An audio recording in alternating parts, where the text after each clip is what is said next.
I love to see the towns passing by and to ride these rails neath God's blue sky. Let me travel this land from the mountains to the sea, 'cause that's the life I believe He meant for me. And when I'm gone and at my grave you stand, say God called home your rambling man.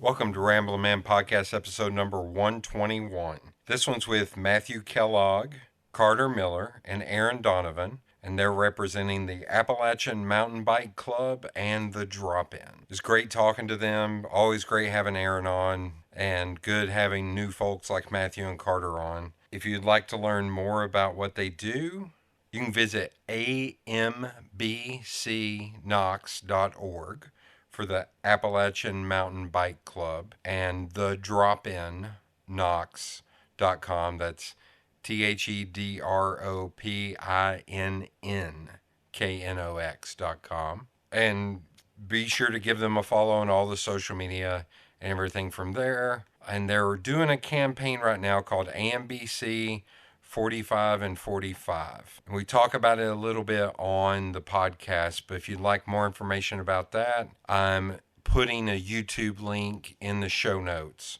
or you can search for AMBC Knoxville on YouTube and you'll find the 45 and 45 campaign. I don't think there's that much time left on that, so be sure you check it out sooner rather than later. But I appreciate them all being on. Sponsor this week is Feral Giant. Feral Giant is a graphic design, illustration, and social media consultation company based here in Knoxville, Tennessee. So they do work for clients big and small all over the country, all over the globe, in fact. But they also do photography, videography, video editing, and audio editing, website design, SEO, writing, content development. Hell, they'll babysit your kids if it nets them money. So make sure you give them a follow on social media on either Instagram, Twitter, Facebook, or LinkedIn at @FeralGiant. And be sure to give them an email today and hire them for your next project. Without much further ado, here's the episode. That's way too loud. I'm firing hot, apparently. My friends have a podcast called After Lunch. And they did a Sweet 16 of fake bands, and they were like debating, are the Monkees a real band or a fake band, because they started as a fake band. So they're Josie and the Pussycats were on there and all this. It goes through all this, and I get to the end and I was like, I had picked 4 and they didn't pick any of my 4, which were Sexual Chocolate, The Wonders from That Thing You Do, Oh man, Eddie and the Cruisers, You shut up about that. The guy was hot. and Diane Lane's band from Streets of Fire, another Michael Pare film. And they didn't pick any of those. Those are very random, except for the first one. You should have heard some of the random. They picked like the Cantina band. I was like, no. I think Andy Dwyer ended up winning from Parks and Rec. They were like, because of Little Sebastian alone. oh yeah. I was like, no. But now I've talked him into doing a NFL draft style best song of the 80s. Or most representative song of the 80s. Mm. And you were thinking, so do you know what that would be for you? And this is how this will start. No, this is a terrible question for me. I'm going to use whoever's answer goes before me. I'm gonna play my swap Well, card. I was trying to think because I was looking for 1982 World's Fair stuff and some of that Oh, that wouldn't be music, representative. but that wouldn't represent. There's the big 5 of the 80s. Which would be? Michael Jackson, Okay. Madonna, Beat It, Vogue. Oh no, I'm artists to pick from. Michael No. Jackson, Madonna, Prince, Bruce Springsteen, and U2. I feel like those are the big five. Those are some heavy hitters. Most I agree with that. representative of who though? Of the '80s? Just a. What I said was, mean, like, if we were going to burn a CD or put a vinyl Oh. and send it up to space, It's got to be Michael Jackson. but a song by Mike. What is his Michael Jackson song? Thriller. I don't Thriller. know. Is it Beat I It? mean, that's it. I think it might be Beat It. Yeah. Yep. So because we're doing an NFL draft, I'm not going to pick my first pick until like round 3 because my first pick is a Strategy. sleep. Oh, I Strategy. know.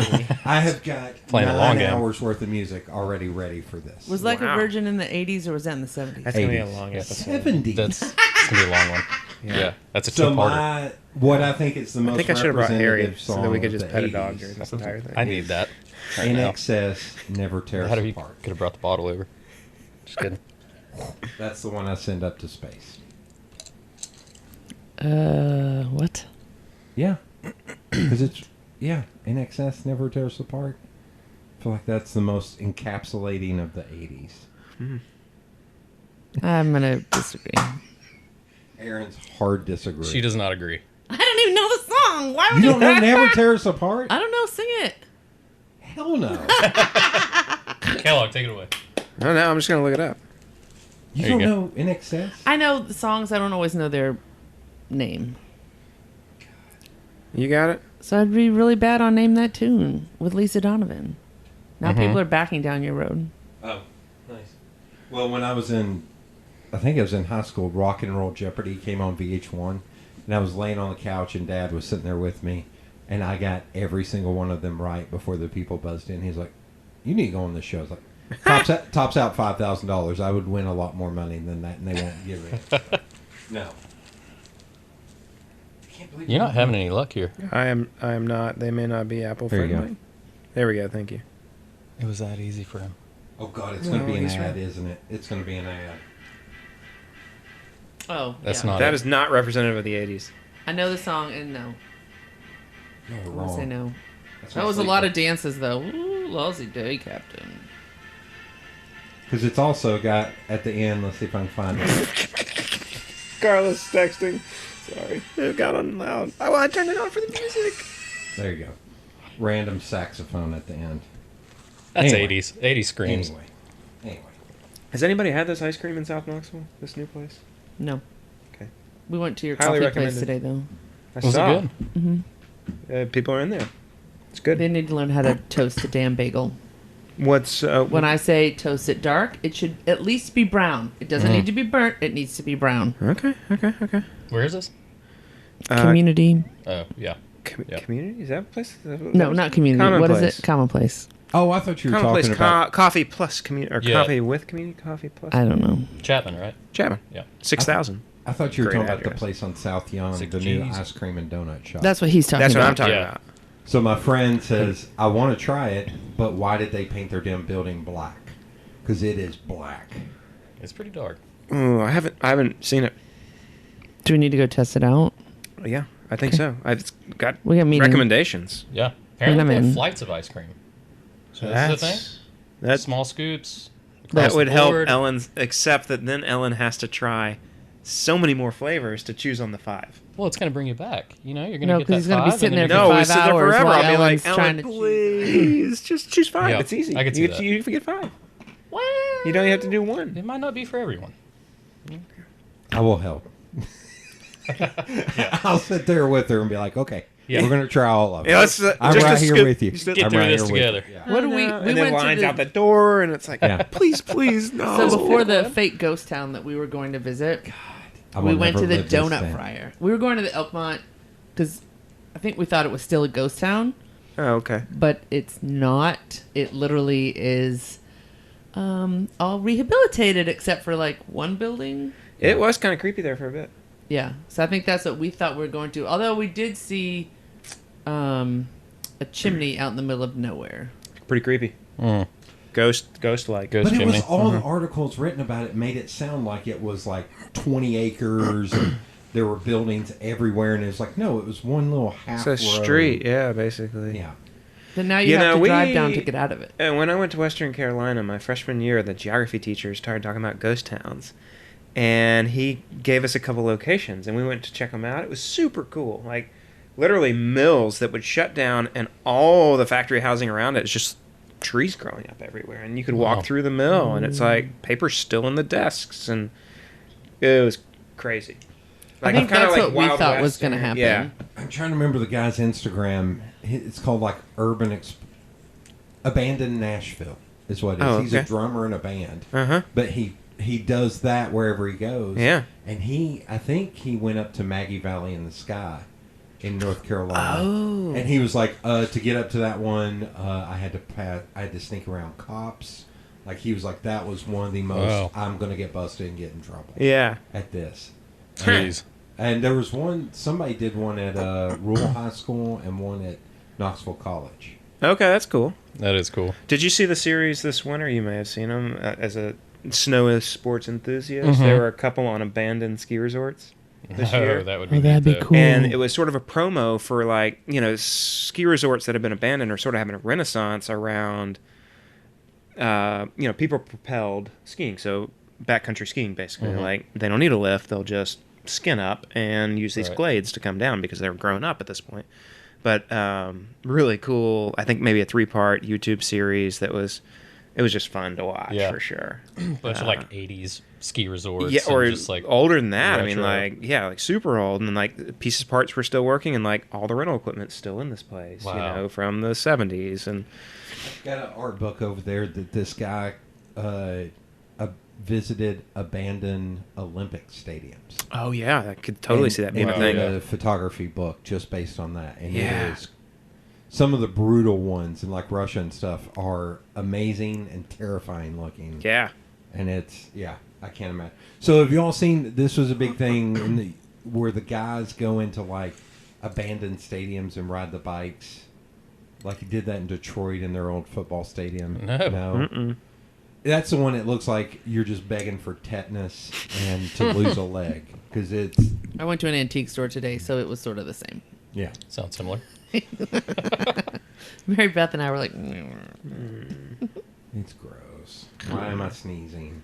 yeah. Why is my sneeze purple? Everything itches. Oh my god. Okay. This is going to be interesting. I'll have you each say your names so the people listening. Here we're 27 minutes in and can't figure. We're not 27 minutes in. I'm ready for another drink. Time's flown. My drink's Do we need to empty take now. a break before we... Can we take a break? Yeah. Carter's drink's empty. How are you doing over there? I hope that makes the cut too. As soon as you Like, get up, yeah, he's well. going to take Oh, your yeah. chair. Can we so just I stop wouldn't. for a I second? can just. Carter's going to take my chair? I'm not gonna take your chair. Oh, I'm like, I will cut you. No, I need a refill. I'll put my chair. Left hand Aaron. Left hand Aaron. Trying to figure out these levels. So this will be interesting. We can just talk and wait on them to... and just leave it in. Do you need them to move closer, or your level's not working with them, or? No, I can't. It's just bouncing all over the place. So it'll be fine. Okay. So how's it been going since episode 200?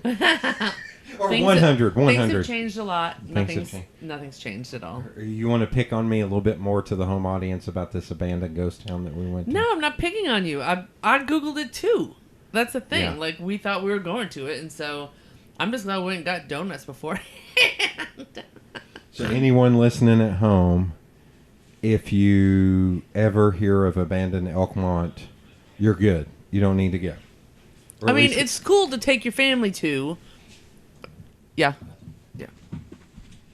The sink is broken, so you'll have to wash your hands in the kitchen. Okay. Don't look at me. I don't It's- wash my hands, so it's cool. Well, that blew out the levels right there. Good Lord. Sorry. Anyway, yeah, abandon Elkmont, avoid it.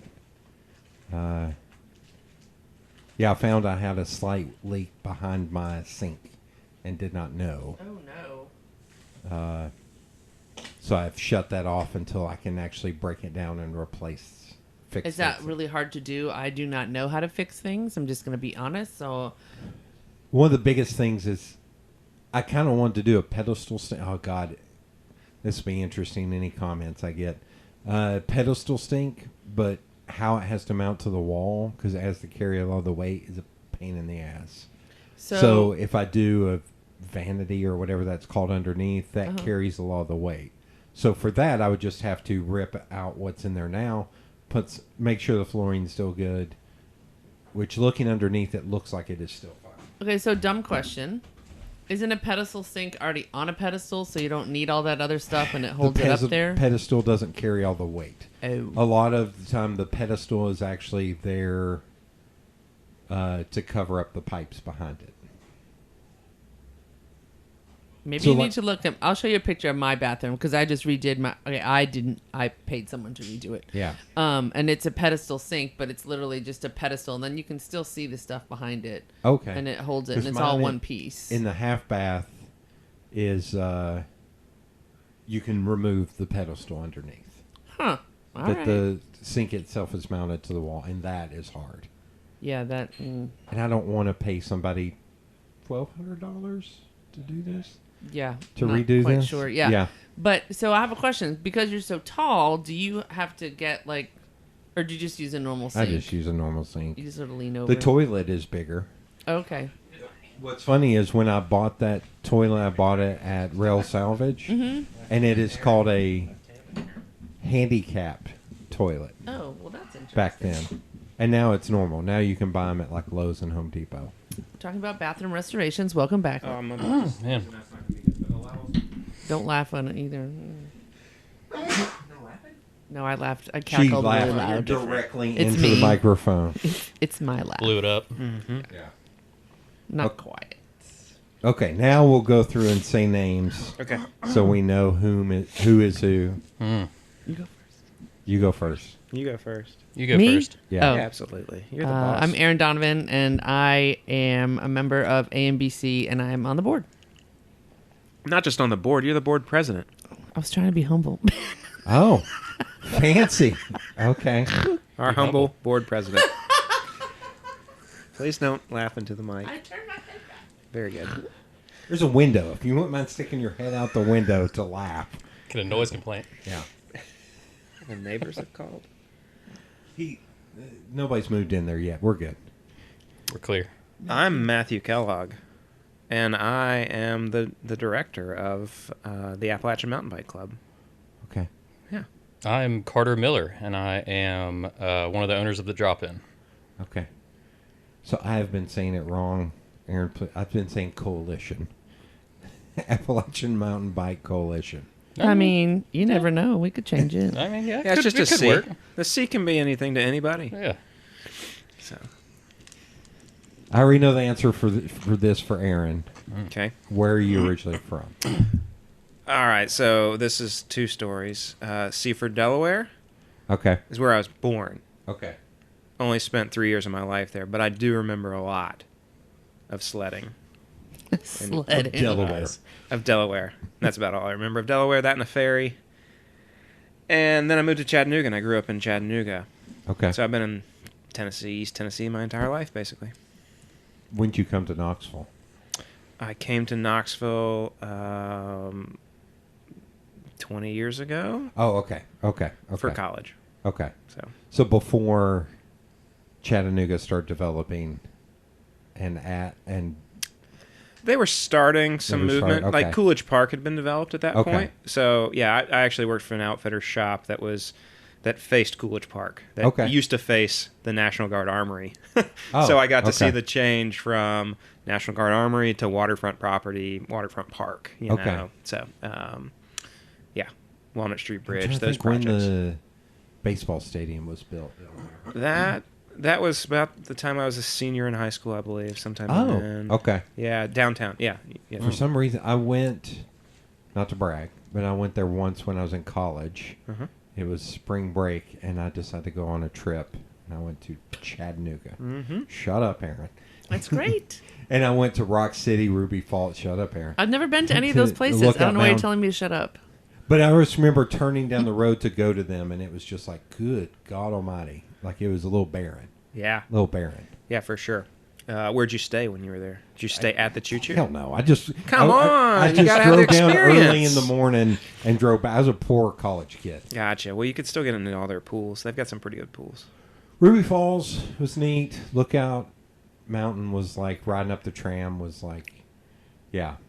But I think it was like $24 to do all three. Oh, yeah. Got the combo. Yeah, it's a combo. I was like, because I was just going to do Ruby Falls and Rock City, and then I was like, oh, well, it's only a dollar more. Exactly. They roped you in. Yeah. Yeah. That's how they get you. And so, oh God, here's another music question. Do y'all know the band Mastodon? Yes, no. They filmed a video in the back of Ruby Falls Oh, interesting. Oh, where that's the kinda cool. lights are. I didn't know that. Yeah.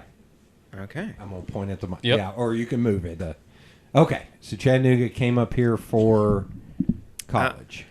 So yeah. what was your degree in? So my degree, I'm a trained architect. Okay. So architecture.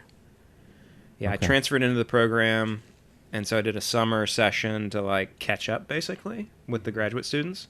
So first year was essentially a compressed year, and then graduated from there and practiced for a bit, and Yeah.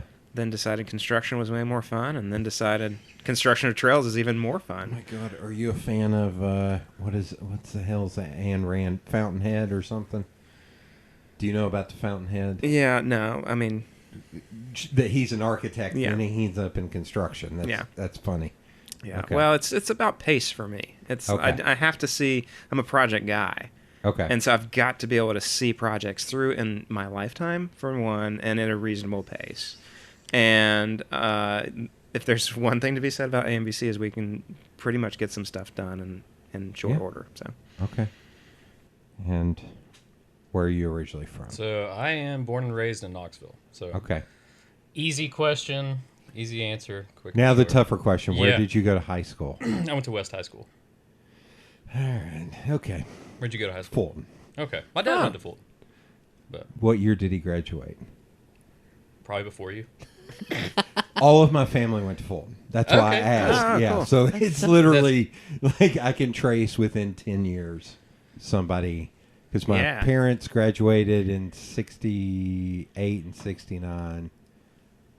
My uncle graduated in 78, I think. Wow. Then I graduated in 96. Okay. And my sister graduated in 2009.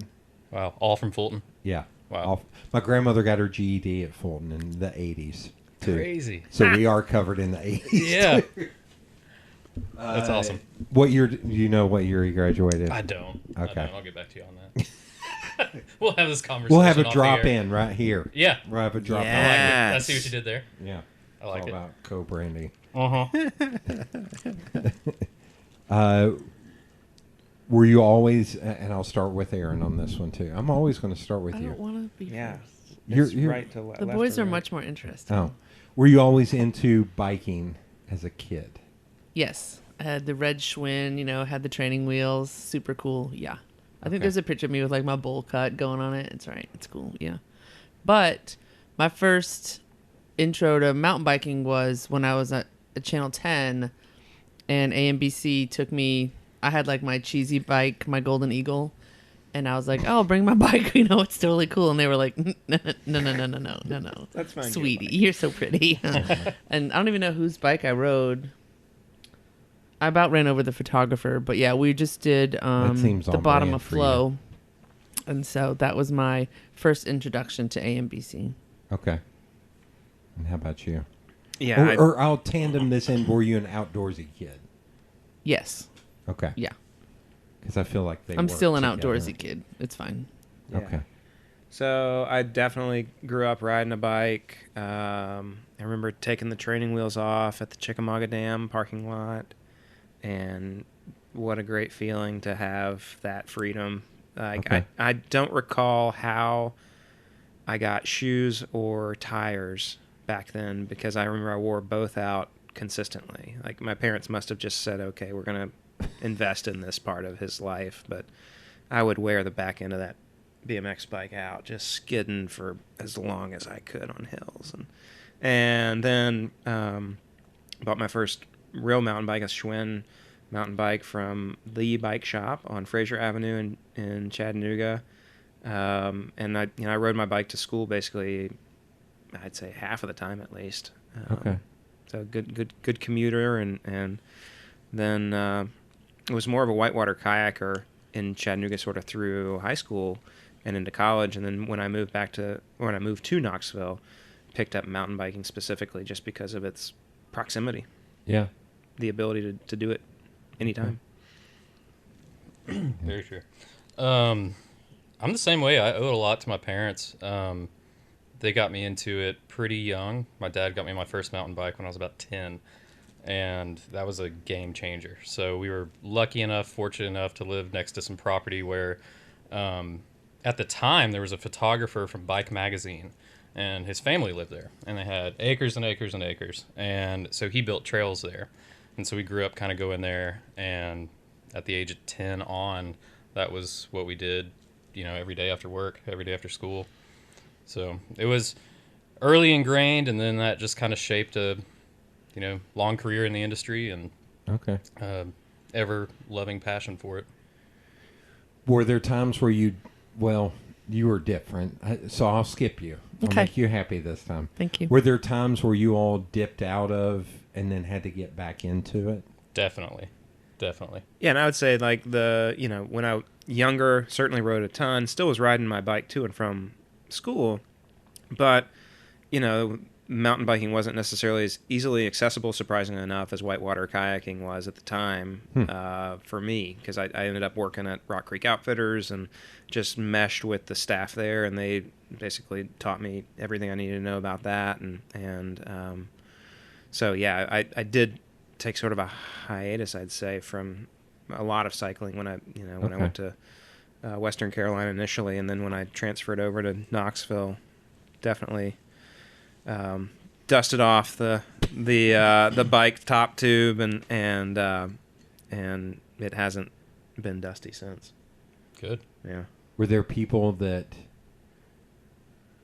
prodded you into doing it again, or was it just something you're like, you know what, I used to do that, I want to do that Yeah, again? it was just a thing of I need to be active. I love the outdoors, and I had heard this rumor of trails in South Knoxville, and so I ended up at Hasty Park, which is where AMBC built their first trails, and I remember exploring those trails and thinking that I was in. I had heard lore of Brian Han, and I had this mythical creature in a bike zoo spandex jersey, and Neon. I said God. it was not Neon at that point. He didn't have that moniker, but yeah, I was like, man, I've heard this guy Brian Hand's building trails out here, and I got out there and I was like, well, you know what? I think this is actually a public park, and this isn't his backyard, but I heard he's got trails in his yard too. Like, I need to get to know this guy. Oh my God. And ended up, meeting him at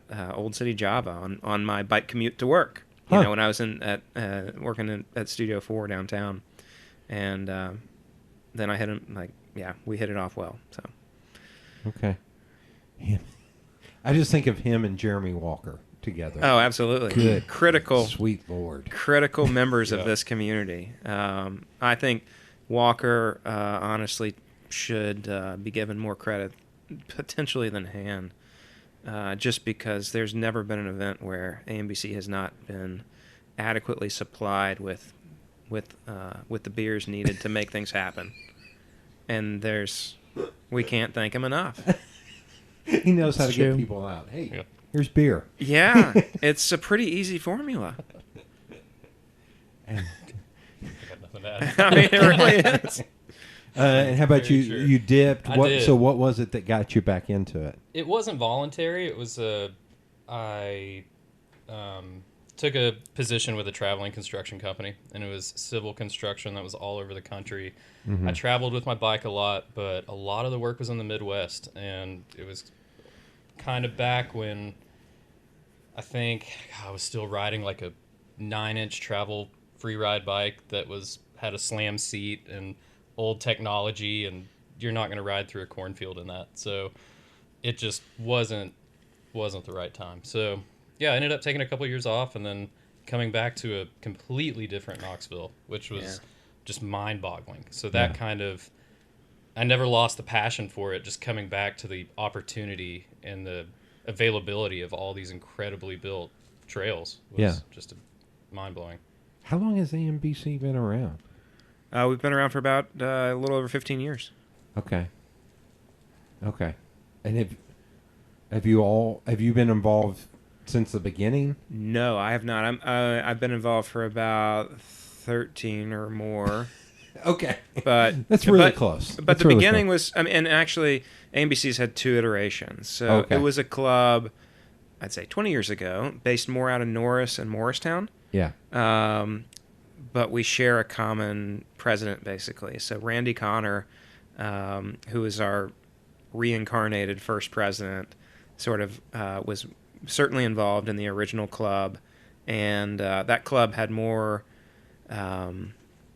It was more about sort of race culture and trying to get people out via racing, and there was a lot of infighting and some. Basically, when Randy kind of in a group of people, there's infighting. Exactly. So Randy basically, when he said we need to reform this thing, and Brian had a project to wrap around the new club, which was the beginning of the urban wilderness. Randy said, "Hey, yeah, I'll come on board. I'll help you lead this thing. We're just not going to race. Okay. We'll let race promoters do that." Okay. And so to this day, we let race promoters do that. Okay. They We do it better support than them. us. Yeah, they do it better than us. Yeah. But the thought was to focus more on Basically maintaining building, trails and maintaining, building. and community. Okay, and Those community. 3 things. So, And positivity, honestly, because Randy had noticed it in the other club. It was like, you can let a public forum kind of meeting just get to the bottom quick, right? And we all wanted to get together monthly and have a good meeting, but there needed to be some direction, and that's what Randy brought to the new club, basically, and Brian walked right in his footsteps, and also Brian made a point of being a centrally located club, right? Yeah. Like it was going to be Knoxville, in the center of Knoxville, basically. So our meetings have always been basically close to downtown. Okay. And also, if you got out of line, all he did was say, Mary Beth, and point, and she would take care of anybody. She would take them out. Exactly. 100%. Yeah, she's been. This is noticed the stay on her second good time side. today that I've said that she has been silent, a background character. She is not silent, if you know Mary Beth, but she is. She prefers to be in the background, but she is incredible, and the club would. She should be in that list with Jeremy Walker. Honestly. Okay. The first time we had followed her and I had followed one another on Instagram, Twitter for a while, and then all of a sudden I was coming out of a show at the Tennessee, and I heard, "Hey, you're Jody Collins." I was like, "And you're Tugs One," which Nice. felt very weird, screaming that across a crowd to people. She was like, "I am." I was like, oh. I am. Like the funniest. Spot on. Yeah. That's a Tugwell. Yeah. I'm sorry, Mary Beth. Please do not murder me. Please do not hurt me. Okay, so started out cleaning. We're applying for grant. Did you all just kind of do it for fun at the beginning? Was it kind of started that way? And we then, still just do it for fun, as far as I know. but now I haven't- grants and money and big time. We learned at some point. So we learned a couple of things over time. One, Brian Hand can spend some money, right? Like he is good at spending money. He likes to spend the money. Yeah, and I've seen the limo to prove. Oh, that's a $high limo right there. Broke the bank. Yeah, totally. when we When took we the, have to when repair we it. took Top the of the title line. from Top of the line. Nothing but the best. So no, it became very apparent, and I started volunteering pretty early on, and Mary Beth accepted me. That's how it worked, right? Okay. I showed up to volunteer Good. for the festival when it was hosted in her yard, and on their acreage, and she asked Brian, like, who's this guy that's coming in and organized and trying to put all this stuff together, like, who is this guy? And she accepted me after that point and said, okay, I think we can probably work with him. So I think that Brian got real good about spending money. I realized that the club needed to be able to have some funds of our own, however we were going to do that. And so, for the longest time, we essentially, I call it backdoor fundraising. Like, we don't try to charge for anything. We just, we need to have money to operate. And for the longest time, we've operated on peanuts, honestly. Okay. We've done a whole lot with sweat equity, and that's how we should continue to do a lot of it, honestly. Okay. It keeps, Knoxville's a scrappy town. It keeps it kind of scrappy, but at the same time, it keeps people involved, right? Yeah. And without that sweat equity, you lose some of the community. Yeah. So, Well, I think, too, it also makes us believe, like, these are our trails. Like, yeah. I you was put, a part of it, Yeah, you put your sweat and effort into these trails, and every time you ride past that, regardless of whether you worked on a 20-foot section or the whole mile, it's your trail. Okay. And you're gonna educate people about that, and you're gonna go to bat for it. Was the city behind it pretty much from the beginning? Absolutely. The city has rarely said no, Okay.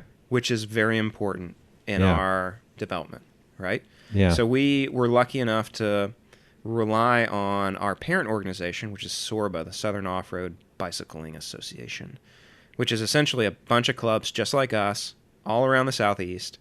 So they've got a director. And early on in AMBC's existence, we had that director in town a lot. And we had him at every meeting that was of any importance, because we wanted somebody that was older than us, that had more gray hair than us, to tell the administration or the parks director or whoever it was we were in a conversation with, this is what you need to do. You cannot say no to these folks who want to help you out. Right. And so luckily we gained the trust initially through the Hasty Park project. We gained the trust of not only the neighborhood group or the groups that are in surround Hasty, but also the parks department. And so that put us off on a good foot. Okay. And the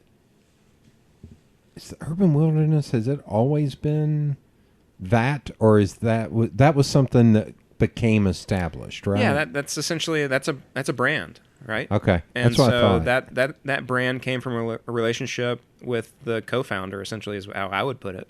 Okay.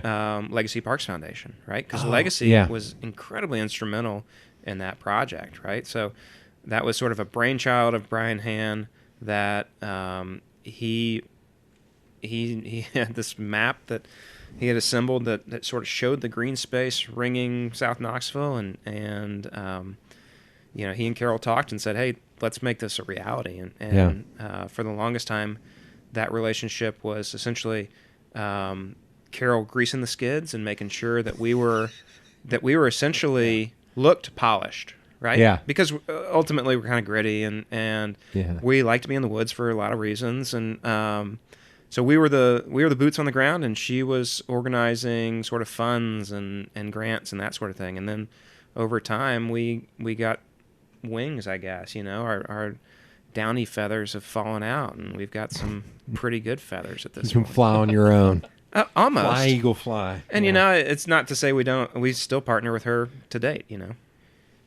How many miles of trails are there? South Knoxville has a little more than 50, and Knox County in general has a little more than 100. Okay. That's natural surface, kind of dirt kind of trails, not greenways. Are there any? I swear to God, I will get to the drop in. Oh, you're fine. I'm over. Like I guess. I'm part of these two as well. It's fine. Yeah. Are there any initiatives with like the schools or anything to get kids more involved and get outdoors more? Yeah. So we found that. What year was Devil's Racetrack built? You know dates. So that was a big grant push. 2014 or 2015? I think it was 2015 potentially, with the opening in 16. Okay. We can revise that. Okay. I'm sure. We Yeah. can amend it in the show notes. Click below. Do Like not and click subscribe. below. There probably will not be anything. You can Google it for your damn self. Is No, what you're you good can do. You can certainly Google it. So about the time that we rallied around a one grant, which was the Bell Built Oh yeah. grant, that's when we had the epiphany that it's not just white guys in flannel that ride bikes. That I looked over at Carter to see if he's wearing flannel. He's not. Just moving. I don't know what I don't ride, so I don't. You're the only one fitting the stereotype. You got a beard and a flannel.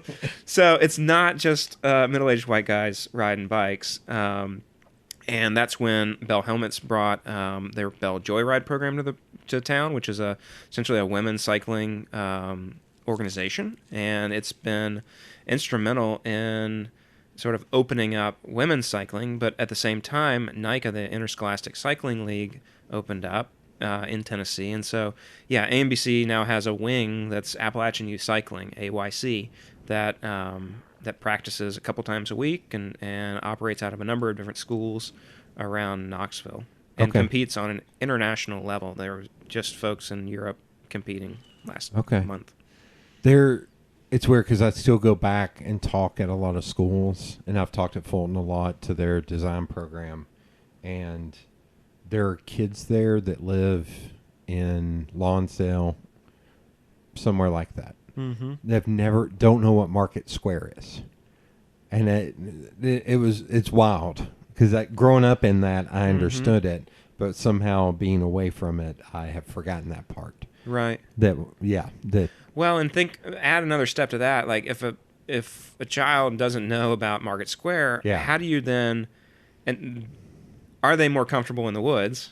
Yeah. Are they going to feel comfortable navigating themselves in the woods? It's hard. It's a tough nut to crack, but I think over time, like programs like AYC and Interscholastic Cycling are going to be some of the avenues that are going to help us with that. I think other nonprofits in town help out quite a bit, like Two Bikes. Honestly, like Two Bikes is starting up a new program where they're going to be going into lower income neighborhoods and fixing with a mobile bike repair, fixing bikes. Yeah, and that's in addition to their mission, which gives away 2 bikes for every 1 bike that they sell on their showroom. Yeah, did you connect them with Big Brothers Big Sisters?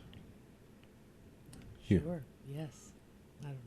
Because at the Christmas event last year, they gave all of the kids bikes. Mm-hmm. Yeah. So you showed up and they let them test ride them and say, "How do you feel on this? Do you feel like you need some?"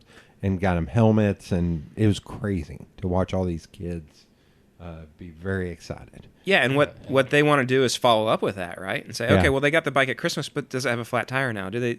Yeah. Can they get the bike to the shop? Can they not? Well, we're going to go out in the field and have a mobile bike shop and be able to fix things like this, and hopefully, hopefully, it is more approachable, because the joy of riding a bike it's great.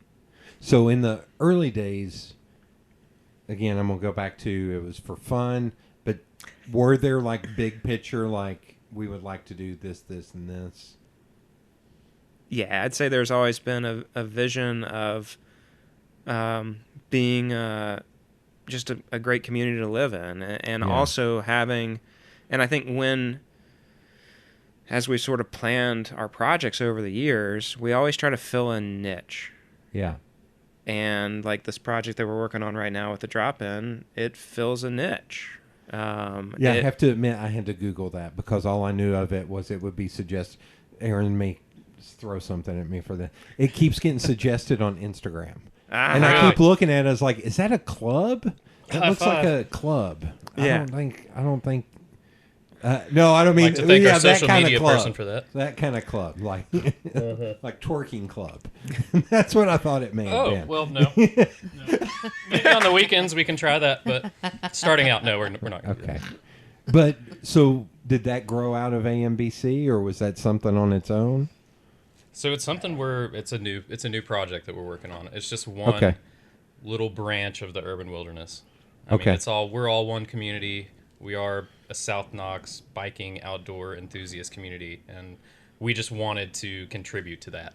So that's pretty much what the drop-in is. It's a 18-acre piece of property we just want to share with everyone from a preservation standpoint, and also make sure we have a lot of fun trails to ride and give people places to stay. So we're still we are very grateful, very integrated with the community and everything that they've done. They've helped us so much, and that's really just, when I say we're all kind of the same family, I mean it. Like we're in it for the same reason.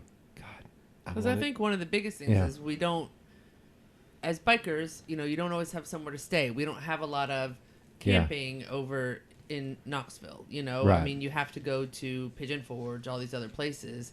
And a lot of times folks want to come here and they just want to spend the night somewhere. And a lot of people, yes, I know a lot of people are in vans and stuff like that, but this is where the drop-in really makes a difference because people can actually camp there. They can go bike riding and then just come right back down. You know, they can park their van there and stuff like that. So it really does fill a very important need for us. Okay. Yeah, and the community, local community as well. Just a hub for a lot of people to just mingle, interconnect in between the trail system and come hang out. I think we do a meeting once a month, and you know, other than that, it's, hey, do you want to go ride this weekend or something like that? So you know, more planned, just centrally located hubs that we can hang out at. And okay. And, pardon my ignorance. Are there like, I'm trying to think how to say this. I don't want to say community centers, but is there We have more trailheads. I was going to say, is there more there than just Yeah. you're camping and then you're riding and then you're camping, then you're riding, then you're camping, then you're riding? Like, absolutely. okay. Yeah, so we definitely want to cater to that. And Okay. our idea and our thought is to have just a pavilion area that we all kind of operate out of, and it's a public space. And so trails are going to be public, the pavilion area will be public, and so we can kind of just meet and intermingle out of that. That'll hopefully be the hub, but I'm hoping Yeah. I can go over there and get a frosty beverage I mean, at that's some point, you the know. refreshment is You know, nice and mid-ride cool or after off, ride. or maybe get a coffee in the afternoon if I'm feeling a little some down. lemonade, some water in the morning. It'd be great. In the Be wintertime, great. you can eat coffee or hot chocolate. Yeah. I had coffee S'mores. today at lunch. Everybody calm down. Yeah, exactly. We can Now, put Now, coffee over ice. something it's I know, okay. Yeah. something I know Erin is a huge supporter of is if you go to like rest stops and there are those grills there. Like if you could have a few of those. Okay. Ah, yeah, the public grill. Yeah, that does not look like The she public wants that. grill. No, it's weird. I can't remember how it came up, but I told her, I was like, I saw a TikTok where some dude was like, I see these. I've been seeing these for 40-something years. I'm gonna grill something on this, damn it! And Yeah. he cleaned the crap out of it. It took him a long time. He had to treated- speed up the video of him cleaning the thing. Only time I've given somebody food poisoning was on one of those. It was chicken. I'm sorry for my ex-wife for that. No, not sorry. No. Sorry. Sorry, not sorry. Wait. Hold on. Is she still with us? Yeah. It did Do I not need to end worry her. about the cops being out here? No, we finally found him. She'll never hear this. It's fine. Was that who was backing down? Yeah, exactly. Yeah, That's who's on the road right now. She's after me for the chicken. It's Okay. fine. It's fine. Will there be glamping? Guys, we need glamping. You know, there is going to be some glamping options, and I'm trying to really fine-tune I it was right kidding. now. No. You need some yurts. No, We need I'm yurts. serious. Come on. No, we need yurts. We need some sort of seasonal camping or seasonal. Yeah, I want to do absolutely. a turnkey campground where people can come in, have everything ready for them. Maybe you're not used to camping. Maybe Yeah. you're camping overnight and you have to work in the morning. Maybe there's things that you can't bring all your gear with you or you don't have it. So I want to cater to that for sure. I think a gift shop is so on the list. I'm just kidding. A gift shop? Keychains. I mean, keychains are I mean, I cool. might Mary need a Beth said travel soap. matches. I was like, matches are top of my list now. Yeah. A book of matches? Come on. Book of matches. Right? I've got a few of them. My parents did that, and not a lot of people do that anymore. So, if you haven't noticed, I have a lot of stuff here. Uh-huh. What? My favorite are the weird swords. Oh, the samurai swords? Yeah. My Yeah. favorite's this giant thing that says fuck up there. But anyway. It's a helicopter. It's a flying fuck. Oh my gosh, that's the greatest thing I've ever seen. All right. The only problem is the fuck part is too heavy and it doesn't It doesn't fly. Oh no. It doesn't give a fuck. No. My dad, I have over 600 antique cameras that I've been cool. collecting since I was in high this school. house? Yeah.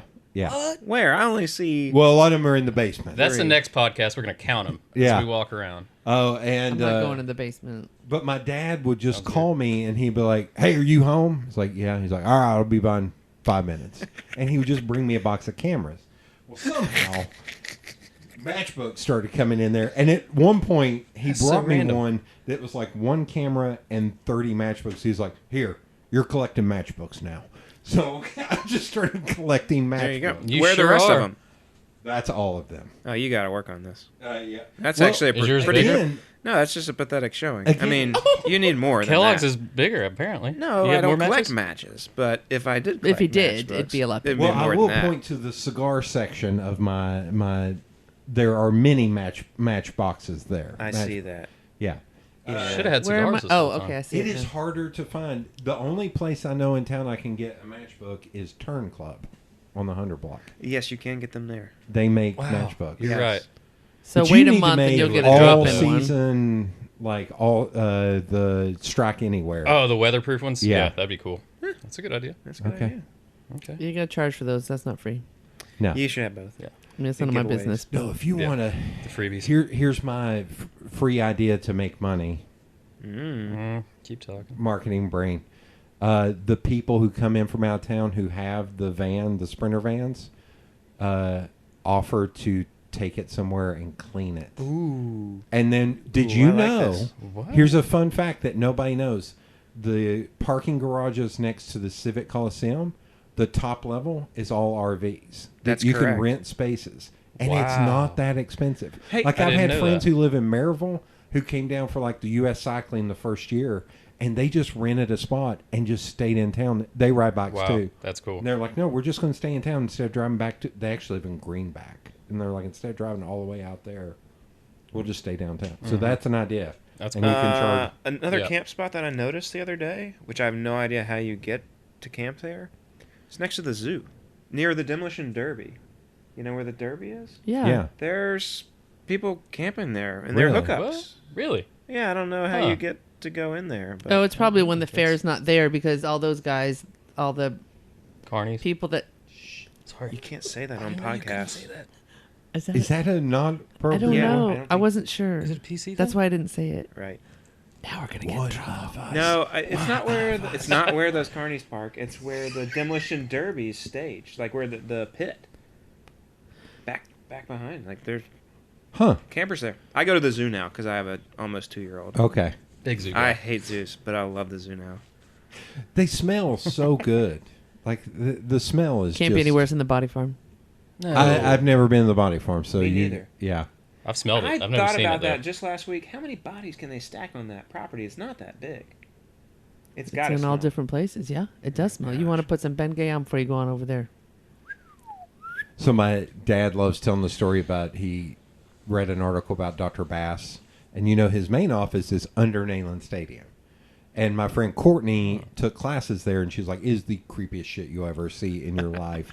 But Dad tells the story. He was like, they dropped off a body on like Friday afternoon. Dr. Bass was like, "All right, I ain't got time for this." So he just opened a door and shoved it into a room.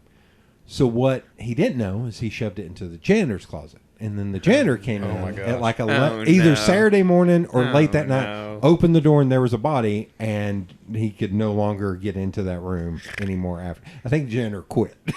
I'd say so. Because Courtney would say like the lights would flicker and stuff, and you're down these long hallways, and it's just, she's like, it's the creepiest shit in the world. It's like Halloween time. Make money for UT. Sell tours down there. You can make some money. They don't need money. Okay, so We need money. What? okay, you all do that. You can ride Yeah. your bike down there. Hey, haunted bike trails is definitely coming. I can tell you that. Mmm. Yep, and Christmas themed bike trails. Coming. Haunted bike trails. I would murder somebody. No. Oh wait, can I sign up You to can't be? come. No. Can I be the guy in the mask Sure. with With the chainsaw. Okay. Yeah. We'll definitely have have to have- chainsaws. I have to we breathe have to. fire again. You Okay. breathe fire? Again? I have a picture. I can prove it. I got a picture. I can't do that. All of this would Oh be my on God. fire. Yeah, that would be a problem. Although that would be really scary. Me running at you with a flaming Terrified. Yeah, I'm gonna say no on that, please. I fall down enough on my own. I don't need Oh my your god. So if somebody wants to get into it, do y'all offer like teaching or anything? We don't really offer lessons. Okay. We offer fantastic trails. But there are people Multi-use. Yeah. that we do have instructors Yeah. that offer classes and not classes. That's not the right word. They're coaches. I mean, there's clinics and stuff Yeah. like that, and so I mean, even the most beginning person, like Why are you pointing at me, Aaron, with all 4 of your fingers? You just went like even the most beginning person. no, but that's part of the reason we have the Little Bellas, the Joy Rides, and then we do the Big Fun Tuesdays with IAMS is these group rides where people can just at least get out and try stuff, and we have all different skill levels for all different types of folks, and most of the bike shops will have demos so that people can go, try a bike before they buy it, because you want to test drive a car, you might want to test drive a bike. So because mountain bikes are very different from The bikes of yore. yes Yeah, what is some kind of technology that has changed in like 20 years? Oh, let's have a poll right now, right here. If I had to Where guess we start. as being an outsider, Yes. I would say, I'm going to use some fancy terms, structure to weight ratio. Like the structure would be a lot more solid, but the weight is a lot less. No. That'd be You're saying- way low on the list. In my opinion. I mean, Okay. carbon fiber has Okay. made things pretty amazing, but, aluminum, hydroformed aluminum is great. And, Okay. I mean, as an I'm gonna- e-bike ambassador, I'm going to go with e-bikes have changed E-bikes a have lot. definitely Have changed. the way we ride. But more than, I think, the two things, I'm going to do two, All right. but three things. Wheel size. 4. No, that's a good one. That's 4. Okay, don't take Okay. mine. No, I need you- one. I Okay, need yeah, I'm one. gonna leave that one for you. Tubeless tires. Ooh. These Oh. are not in order. Okay, so you can run. Basically, you don't have to worry about flat tires anymore. Yeah. And thorns, because the sealant Mhm. like patches itself. It's amazing. Number 2, Dropper post. dropper post. Love it. Yeah, that's a game Absolutely. changer So it for gets sure. it What is that? it Dropper post? yeah, We're going to have to remotely take him outside and look at moves my your bike. seat post down or up, so you can get the seat out of your way. You just sit down on it and it lowers, Okay. and with a button on your handlebars, right? Okay. And so it's out of your way all of a sudden, and so the bike's not hitting you in the bum, and you don't have to go really far off the back end like they used to on the. It's easier when you're going downhill. Yeah, Real it's steep. easier to go downhill, and it's also easier to get off your bike or sit Or and stop at a rest, red light. or stop at a Mhm. red light. I use my dropper post as a lazy person all the time. Yeah. And the third item would be disc brakes, in my opinion, which Okay. made your bike actually stop. Okay. And sound really good. I mean, yeah, and it does it in wet weather. It does it in dry weather. They still, Okay. they make noise from time to time. That's big. Carter, what would you say would be another, maybe like a fourth to add to that A list? fourth I would maybe add would be wheel size. It's kind of debatable because it's, depends on what you're using your bike You're for. mostly into 26-inch but wheels? your 20s, Oh. What? No. What? Don't say things like that. So 26-inch wheels moved from 27.5 to 29 to every year they come out with something different, and then they'll Or you fluctuate can ride a back mullet and like forth. me. Yeah. Yeah, you can Can you ride ride a a mullet? smaller one in the back and a bigger one on the front, so it kind Okay. of puts your positioning It's at a called party in party in the back. So is it better to have bigger wheels or smaller wheels? To me, the debate is settled. It's better to have bigger wheels. You roll over things easier. You carry more weight in your wheels, Okay. and so you can once you get The your advantage wheels, is there. once your bike's going, you keep going. So it adds some stability, Okay. rotational weight. which sometimes you have to talk yourself through on the trail, and you're like, my bike was made to do this. My bike was made to Oh, do okay. this. my Yeah, bike yeah. was Like Okay. the technology is there. Like, and we didn't even mention suspension. Suspension's come Oh, a that's- long way yeah, in that's the game last changer. few years, and yeah, you can just point your bike in a direction, and generally it goes. Yeah, Okay. As long as you have speed, you're and good to go. control. Are there Yeah, more you know bikes for people like me that are not small human beings? Yeah, Sure. Has absolutely. that been something that has Bikers gotten come better? in all shapes and sizes. Yeah. gotten for better sure. over the years? Yeah, Yeah. definitely. Now, clothing, on the other hand, I'm going to say no. But maybe in men's clothing it's better. But in women's clothing, everybody thinks you weigh 100 pounds. They and make you a don't flannel have... shirt in any size. This is true. I was going to say, I have an Under Armour shirt in there that is a 3XL that I start to lose feeling in my legs when I put it on, and it comes up to about above my belly button. That's a pretty cool And it crop is a top. 3XL, and I wear 2XL. I put it on because it was wicking to when I hike. I was like, I'm going to get this for hiking. I put it on and went, oh no. No, this is club No. wear. I was like, if I Club saw a bear, the bear would run. Well, there you go. What is happening? Not a bad thing. Okay. I would have to wear pants if I mountain bike. That may be No, an you don't. issue. We'll wear shorts. Okay. You're wearing shorts now. You can wear shorts you're on the doing bike. great. You wear you don't shorts. have to worry about things flying and hitting you in the legs and hurting you. It can happen anywhere. Market Anytime. Square. Great example. Yeah. Yep. Could fall. There's steps there. Sure. Is that where Somebody's you done that. injured yourself Definitely. No. in Market Square? No. Oh, No, okay. but you Not know, this like time. there's always sort of a Not this debate time. over, should I road bike, should I mountain bike? I just think you should do whatever makes you happy. But I like mountain biking. The trees, you've got to go after a tree. Okay. Tree's likely not going to fall on you. No, but it's car going to jump out in would front more- of you. It's going to be rock or a tree, and then you look at the tree and you ram into the tree and then you fall down. Well, that Better than is- the rock, though. Yeah, but like on the road, a car can, someone can be texting and Yeah. swerve anytime. I feel more comfortable in the woods, and so I feel like I can control that environment a little bit better, even though. Sometimes. As a driver, sometimes I curse at a lot of bicyclists. I do too. A Understandable. not gonna lie. lot. Especially considering it just happened. I don't know if it's they're noobs or if they're experienced, but I feel like when U.S. cycling happens, all of a sudden all these people come downtown. They're like, well, I I'm can a ride biker." wherever I Yeah. want to.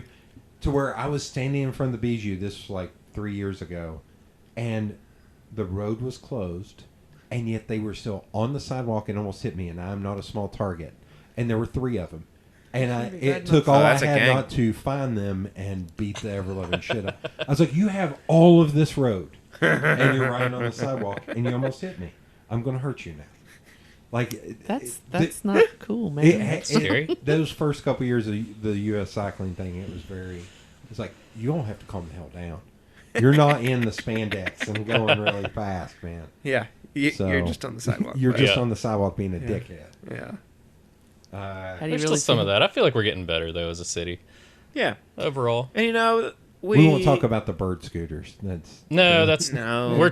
we're not associated with. And those. luckily, I haven't seen those on the trails yet. They might be it's fenced gotta be. away. Yeah. yeah. Yeah, knock on some wood. I did see 3 electric Do you see the one wheels? mini bikes.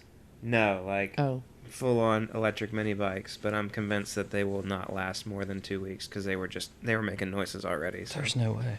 yeah. Do you have to fight to keep like dirt bikes and stuff off the trails? Yeah, it happens all the time. What you do is you try to design a trail network to get used a lot, right? And Okay. so it's self-policing. Okay. Okay. Mm. And Just that's how why it I works. think with that sweat equity and everything else, we are all ambassadors Bingo. for Right. the trails, and we don't want them to ruin the trails. We don't want them to go when the Baker Creek is wet. You can't ride it, Okay. because you'll ruin the trail. And so that's where a lot of times, once you get people to be ambassadors, they will. I've literally seen women puff up at people that are like, no, no, no, no. They go full. They go full Karen. Yeah. Yeah. Mm-hmm. Explain e-bikes to me a little bit. You kind of glossed over that. So it's an electronic bike and it's self-propelled. No, it's pedal assist. There's all different. Okay, There's okay. 3 different classes See? or 4. I'm pretty sure there's a lot, but I think like We ride one. we essentially recognize that there are like 2 that work here. Yeah, we do integrate not have a well with the throttle. system. It's a pedal assist. So you have to literally pedal. You have to change the gears. Okay. And that's where, and sometimes where the, And they have a max speed as well. And so there's a max motor size and there's a max speed. And so, it's something that's been thought out and it's been studied as far as like the wear and tear. I think from an organizer's standpoint, we were really nervous about e-bikes for the longest time because the industry was sort of pushing them on the public. And they've certainly caught on like wildfire, but, we were nervous about people, doing whatever people do, and ultimately, I think the regulations that came out are pretty solid as far as like limiting the speed of them. You can't get assisted over 20 miles an hour, which is good. A lot of people had concerns about people getting into like the backcountry with them and getting lost and on and on. It's like, the urban wilderness, you're never more than a quarter mile from a house. Sure. Yeah. Helicopters have been sent out to find people in the woods Yeah. in South Knoxville. Yeah. It's kind of unnecessary. Yeah. You just need to walk like a quarter mile. Yeah. So it's not a huge concern of ours. And I think that with proper etiquette and some education, it's a great addition. It allows, it allows me to take my son easily for a ride on a bike, And, Yeah. Well, I think it also helps I wouldn't call them Olympic athletes. What would you call Dakota and those guys that use them to get their miles in when they have to? Yeah, I mean it's a Training. tool. It's Yeah. another bike. Okay. So yeah, I mean I think you can make it into an issue, but ultimately, class 1 and 2 e-bikes are not really an issue. I'm sure or maybe I'm downplaying this. We are not totally unique for this for a city. Or are we? Like, We're pretty unique, for a couple reasons. We're club initiative, not city initiative. okay. Okay. We are a populated area with 100 miles of trail. Yeah. That happens in, I'd say a dozen communities maybe around the country. Not a whole lot more than that, though, honestly. Are they bigger cities like Portland and stuff to where maybe we have more trail to person ratio? I would say we're probably in that boat. I should know these stats better, but I don't. Okay. But A dozen or so. Oh, okay. yeah, and I would say that out of the clubs in the country, our trail networks are top tier. I mean, literally, when the city of Knoxville invested in Baker Creek Bike Park, the asphalt bike park, Yeah. top 10 public amenity in the country, Okay. hands down. And do you all talk to other clubs to be like, hey, what are you all doing? Yeah. So, like I said, we're sort of a satellite of Sorba, Southern Off-Road, Oh, yeah. right? Yeah. So we meet with them twice a year, and we bounce ideas off each other. And we're a highly functioning Sorba club. One of the largest grossing Sorba clubs. Period. And then you look at that on the national scale with International Mountain Bike Association, which we're also a part of. And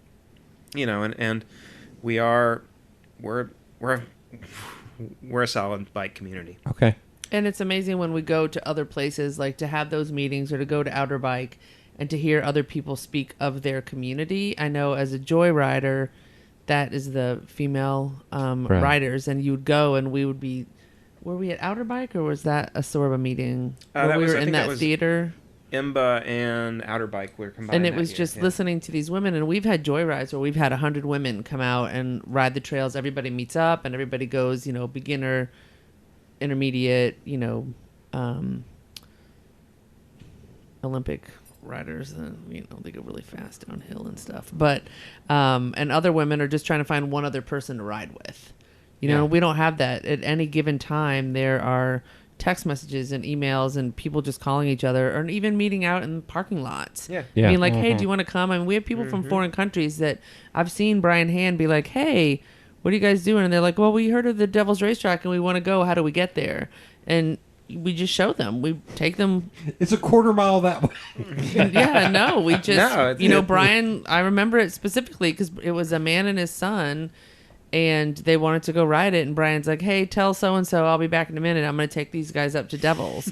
And I mean, that's what we do, Yeah, that's our community. There's more times than not than we're going to stop and show you around and tell you anything you want to know. Yeah, and I think it's pretty neat that we're on a national scale there, but at the same time, we've developed these assets for Knoxville, right? Right.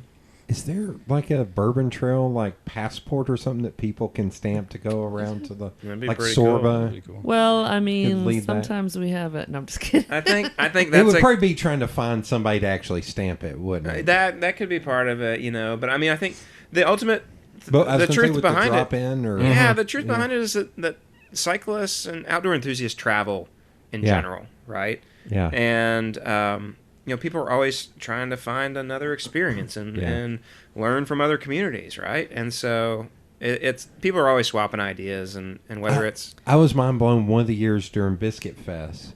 I'm sitting there probably watching Miss Biscuit or Miss, I can't remember what the hell the name was. But there's this couple that were, and their kids, but their kid and his wife, so they were in their late 20s. And they start talking to me and they're like, are you from here? I was like, yeah. And I was like, where are y'all from? Canada. It's like, you're from Canada. And they're like, yeah. And I was like, why? And they're like, oh, well, we had a week's vacation and we saw Biscuit Fest and thought that was interesting. So we came down to go to Biscuit Fest. And no offense to Biscuit Fest, was like, okay, here's It some was other an things you gotta international do while you're biscuit here. festival. I'm It's just like, saying. Yeah, it's true. It was international. I feel like Fall Fest can compare to that. Well, that's what I was just gonna say. Yeah. If you go around and look at the parking lots, which we do at Yeah. Fall Fest, Oh, I mean, we have thousands of people from our community that come out, Sure. Yeah. but B, from all other states. And I think one thing that people don't realize about Knoxville is we have world-class trail builders and trail designers that come here. Some have come to live, and others come in their off-season. So Vermont, the Kingdom Trails is a huge trail system up there, but a lot of their builders come down to this area in the winter, because obviously you can't build in Vermont. It's a little cold and a little icy. little Dirt's bit. a little hard. A little bit.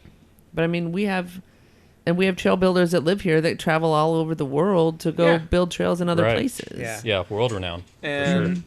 And the fact that some of the that we've been able to not only harness their skills and design abilities here, but also that we've converted them over Yeah. time. You know, Mhm. I mean, like, just on a conversation today with one of our trail designers that, routinely works in Europe and overseas. He'll be in Japan working on a trail project this month, or next month. And but he worked on your project.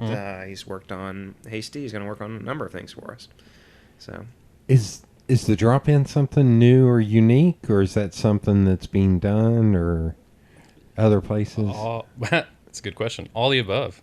It's new and it's unique for this area. Okay. I think the trail system that we wanted to start and design first kind of plays off of a couple other trails in the system, and that portion is new. I think it's about 2 miles of added trail right now.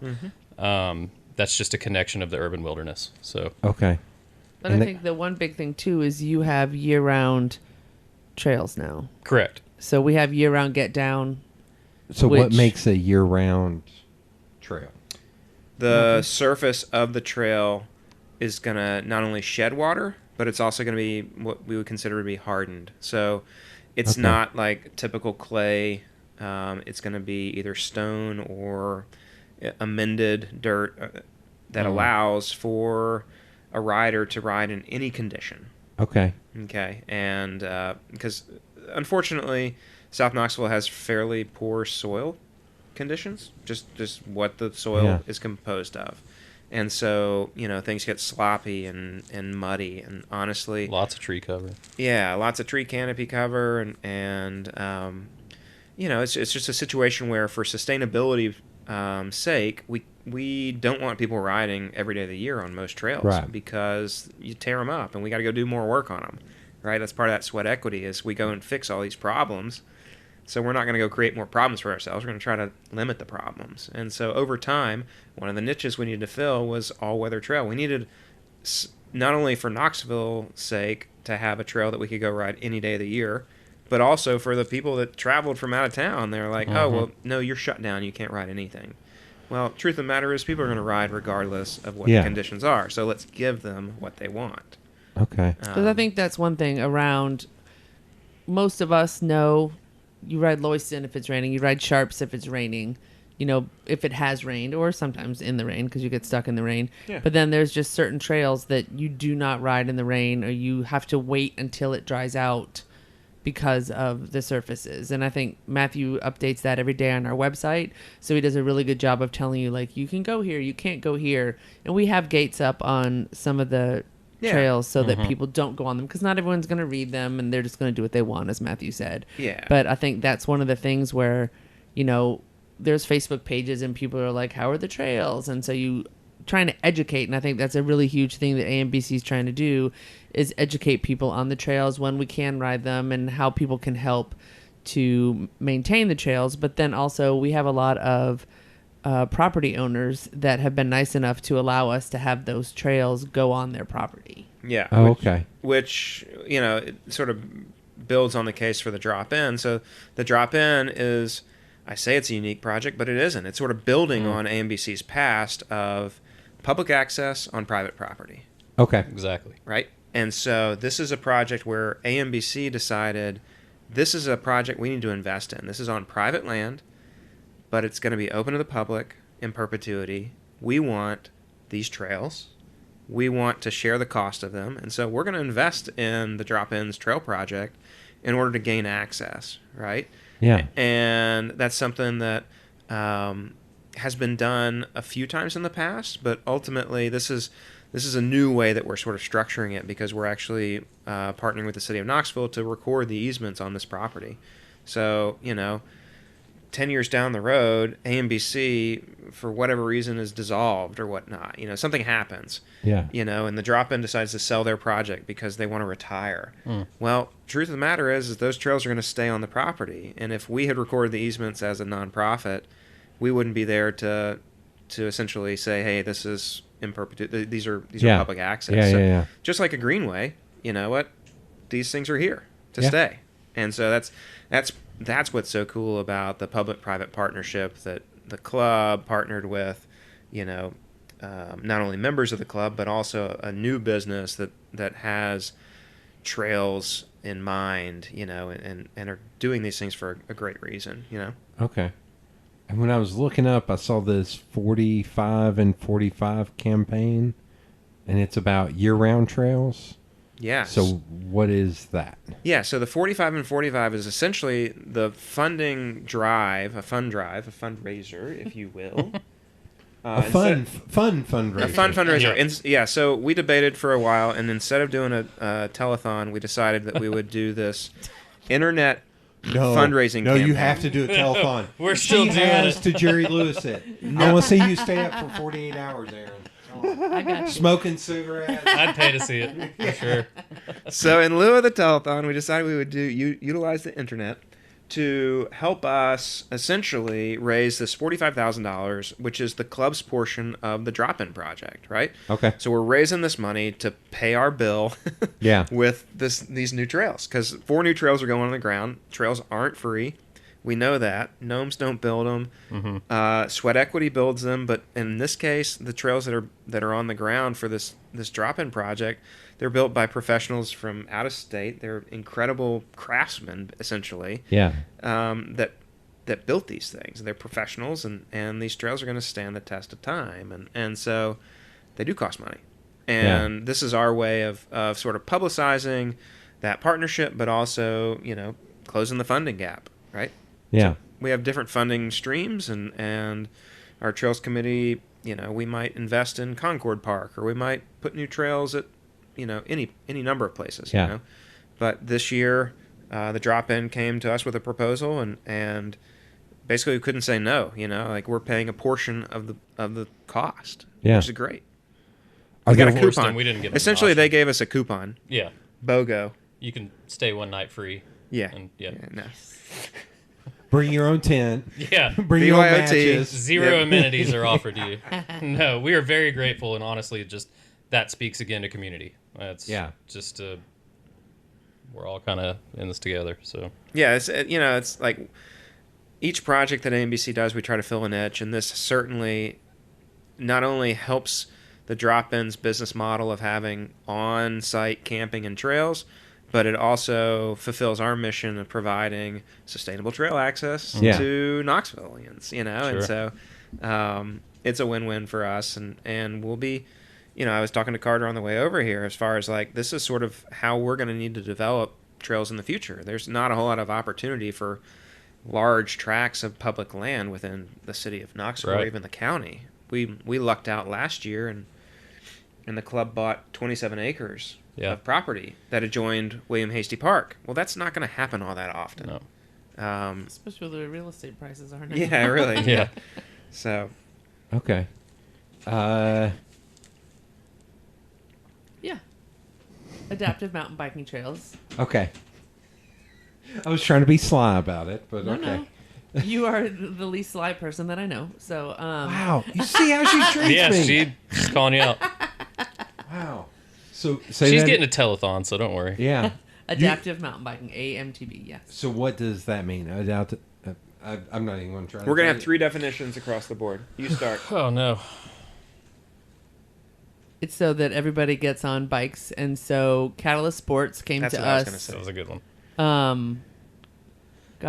Last year before 2020.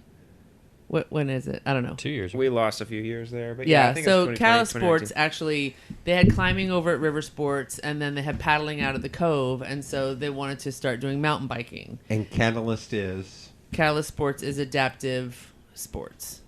It's a nonprofit locally that has satellite branches all around Right. the southeast. Yes. Actually, Washington D.C. Yeah. and Atlanta. yeah, I think they're in Atlanta. it's mostly Just in south- case Mostly anybody didn't southeast. listen to my interview with. with Eric. Yeah. Just yeah, that was kind of my softball. Like, Yeah, he's great though. By Yeah. the way. I do Yeah, like so Eric. they Yeah. have all different ones, and last year they actually had a mountain biking tour. yeah. And a lot of the trails are AMTB, and we don't realize it until they came. But then Legacy Parks wanted to make a specific. We have a biker here who is AMTB, and she has traveled all over the world, and she needed somewhere to train. Okay. And so some of the trails that she was trying to train on weren't to her satisfaction, or she didn't think were hard enough. I'm not sure what Carly needed.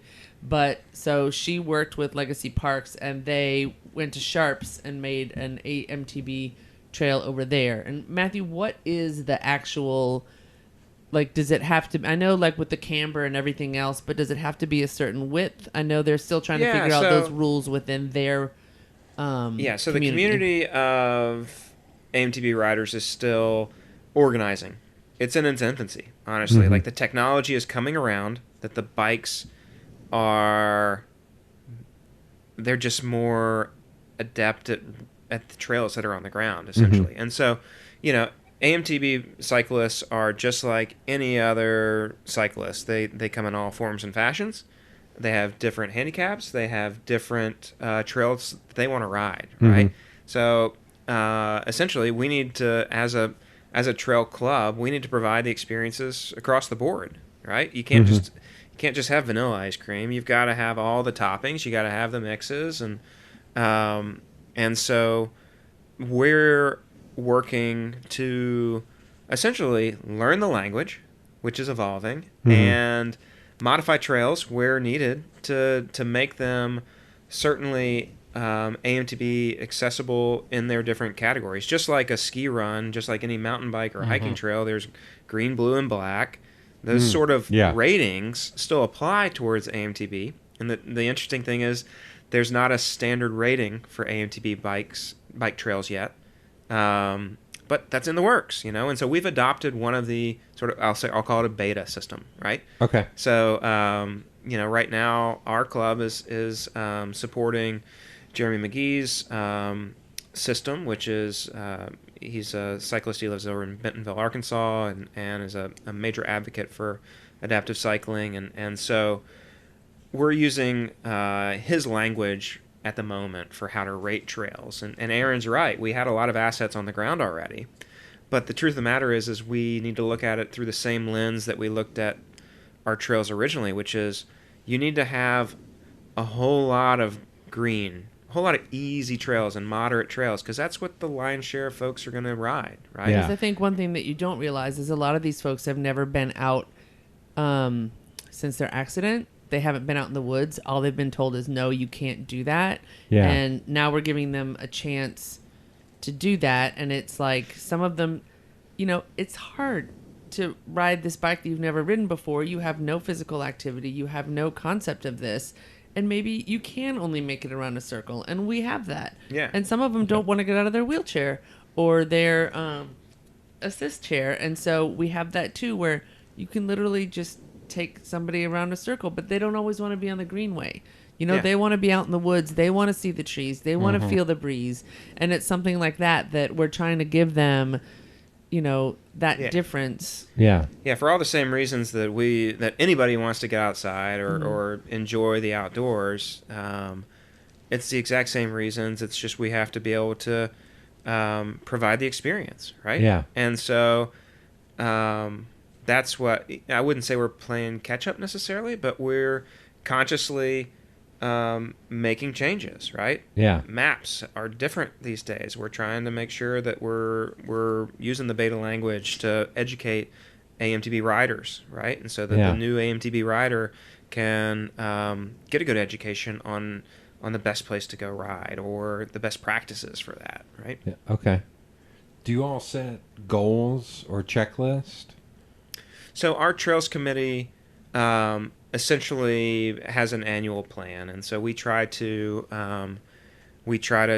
check things off the list. Honestly, the drop-in was sort of a project that was on the radar, but didn't necessarily, we hadn't sort of budgeted for it, which is why we're doing a fundraiser for it. Okay.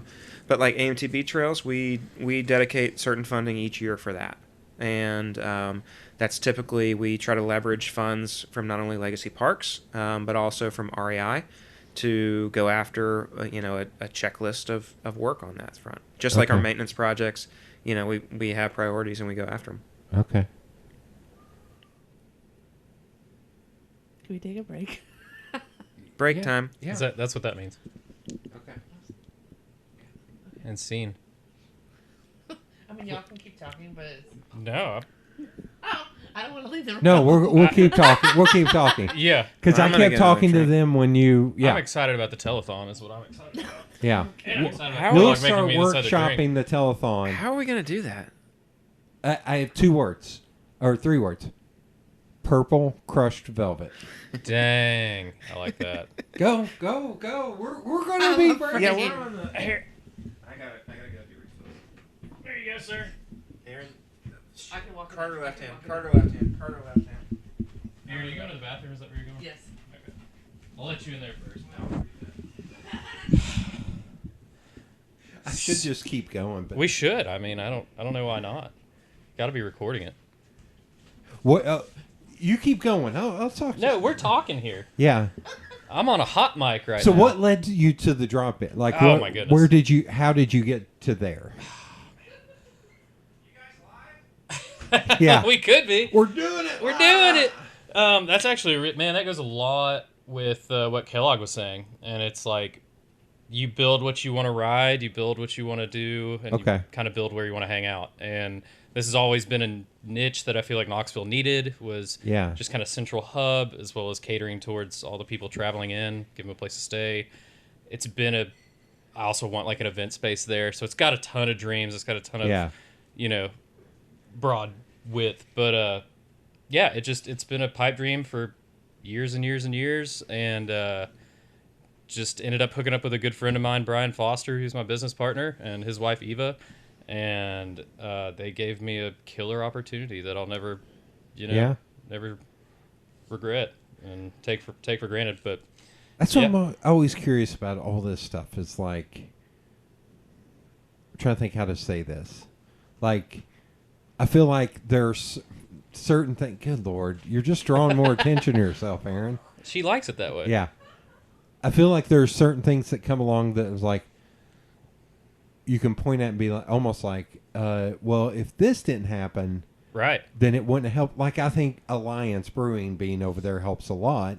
But it's like, well, what if Alliance had not been in South Knoxville? Right. Or in that location? Yep. Would it have been, it wouldn't have impeded. Sure. It wouldn't have stopped this. But it may have been 10% harder Exactly. because of the community that they've built over Yep. there. But totally agree. In the community that, Brian Hands put in the work. Yeah. Just this whole outdoor community is So huge. I think about all those little things that add up when you look at them from a broader Sure. perspective. A lot of people don't give credit for stuff like that. Right. It's like, well, if they were there, it would have still happened, but Yeah. it would have been a little bit harder. I mean, we used to never. My grandmother grew up behind the Roundup Yeah. over there, and so like we're used to going around over there, and we never went down Sevier. No. It's just like oh no, growing up, just it was terrified over there. South Knoxville just felt like one giant suburb to me when I was a kid, and Yeah. we never went over there because Yeah. it felt like, oh, it's just endless houses. I remember the bridge, like James White Parkway, just being like Yeah, another world.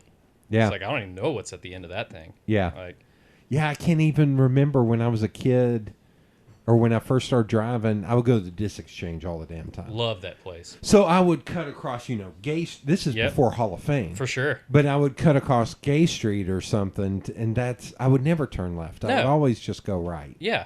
Never. God, the disc exchange. What a great place. I miss the disc exchange. I applied there for like 10 times in a row, never got hired. So what's funny? Hardest place to get a job. What's funny is I never felt cool enough to get a job there, even though Yeah. I had more music knowledge than probably 90% of the people Right. in there.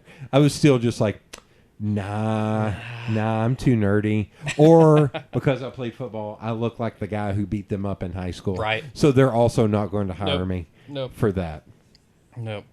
Okay, you can go use the restroom All right. while they come back. Yeah. Good Lord. Left, Carter. Left, Carter. So we've got the first 7 hours of the telethon planned Okay, great. while y'all were gone. Well, I- like hope your we speechwriters we- gonna we- write stuff for we me. did a lot of work. Okay. Yeah. We put in a lot of sweat equity there. You better start writing speeches. Okay. Sweaty telephone. So what do I really need to get into biking? You really want Why me would to you get in? not? I mean, you don't have to, but I think what you don't understand is, and I'm sure there's some you are presidential. speaking loud now. Sorry, You I'm don't sure have to there's yell. some presidential something or other that somebody has been paid a lot of money for, but just getting on the bike and getting out there, like literally, I had an hour the other day, and I rode from my house over to Sharps Ridge. Did not ride anything hard, just did the loop. Yeah. And, it was an hour. I came home, I did what I needed to do, and I was on my way to my next thing. That's the beauty. We have trails sort of everywhere, and a lot of people, it's just super relaxing. Like, you don't have to get on the technical, rocky, impossible trails. You can ride what we call flowy trails, which is where there's not a lot of Yeah. rocks in your Swoopy. way. Swoopy. And I think it's just and I think this is what we saw during COVID is it got people out and just helped their mental Well-being. because Yeah. you're not on your phone, you're literally in the woods, every once in a while there's a deer or a turtle or a snake or something else scary, you're meeting new friends, and it's just one of those things where it's just a lot of fun. And I'm not Yeah. saying everybody should do it. I get it. Like, I've been in the hospital. I've had broken bones. Carter's hands we can't see right now, but there's It's the audio consequences. format. Yeah, you can hear them. There's consequences that come with some of it, and that that's not done on the slight swoopy trails, but it really is. It's really enjoyable, and I think that the community and the friendships that we make, and it travels. You know what Yeah. I mean? Like, I can go to Vermont, I can go to Bentonville, and even if I went there all by myself, it's I'm gonna meet somebody else, and that's why we have stickers. And if you see a bike on the back of a car, you're like, oh, is that your gravel bike? It's a road bike. It's a mountain bike. Like, what are you doing? I mean, I think you see it in real life, just in everyday life when you go somewhere, and let's say you go to a campground and somebody has a bike on the back of their car.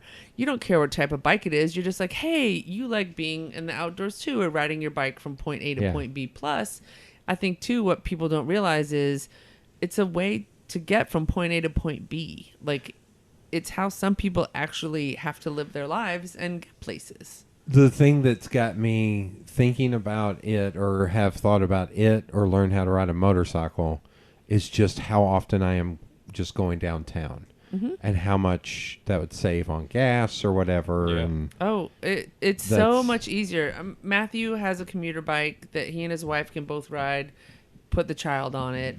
Take the trash to town.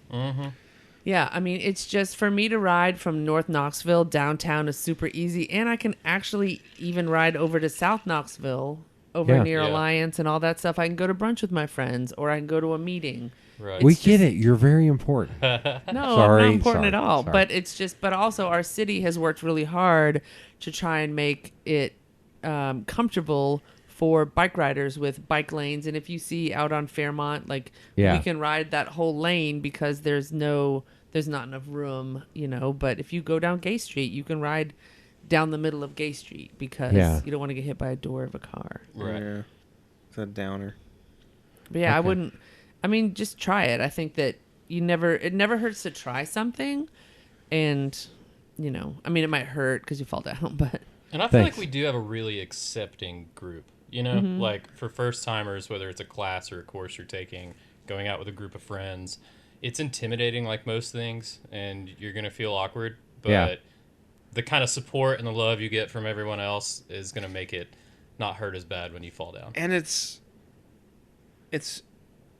much more approachable these days with the trails that are on the Absolutely. ground. I mean, like when I tried to introduce my wife to mountain biking, it was a colossal failure. well, I'm just going to say that, too, you don't ever want to go on a bike ride that Matthew has created for you because it can be really scary. And long. Scary is not Tiring. the case. What is it? Epic? Is that the correct yeah. word I should use? Just epic? I like adventures. That's all I'm saying. Yeah. I've learned the hard way not to follow Matthew. Oh, just come on. No, that's a Okay. bad thing. Just come on. But when I tried to introduce my wife to cycling, there was essentially a few locations to go, and they all were terrible. As far as like technical and difficult and full of Rocky and rocks, rooty. and you know, like the story that probably drove so many people out of cycling as well. I bought a bike and I went to Haw Ridge, which is in West Oh, yeah. Knox, you know, just outside of Oak Ridge, and a sister club of ours, Clinch Valley Trail Alliance, manages it now, but. You know, it's like a classic example of just a rock garden out of a parking lot, which is not the best way to start a ride as No. a novice because No. you're going to end up with skin knees and a bad attitude about cycling. Yeah. So, you know, you can now go to Baker Creek, ride an asphalt greenway through a beautiful playscape forest over some fun ramps that are wide, and there's no plants around to hit, no trees even to hit. And then Yeah, Aaron. take Sorry. take a 1 mile loop around Sycamore Loop, which is not quite flat, but almost. And it's dirt, 4 feet wide in most places. You know, and it's just more approachable. Are there sanctioned trails and unsanctioned trails? Like, is Yeah. IAMS a sanctioned? No, they're They're own thing. no, they're all sanctioned trails. I mean, they're Okay. not regulations, but they're like IAMS has some Or trails like that are, AMBC approved. I think multi-use trails. they're is- multi-use trails. There's bike trails and there's hiking trails in Okay. Knox County. Okay. Right, and some other locations you're going to have. Oh, sorry, we have. Did I say them all? Multi-use, mountain bike, hiking is what Okay. we have here, right? And so we have a great mix of those. 90-something% are multi-use. Right? So Okay. over 90% of the trails are for every user. Okay. About 5 to 6% are mountain bike only, and those are typically directional downhills, right, where they're designed for a particular experience of going downhill at either a rate of speed or a technical feature, which might include jumping your bike, that you don't want to run into another trail user coming at you, right? Or somebody It's walking dangerous. their dog. And so, and then IAMS has a small percentage of trails that are hiking only, right? And that's fine. And so I will say this, even though it's on the record, we don't have an equestrian presence in the city core. And so that means we don't have equestrian use on our trails. That would be really difficult for us to have with the amount of multi-use trails That's that we okay.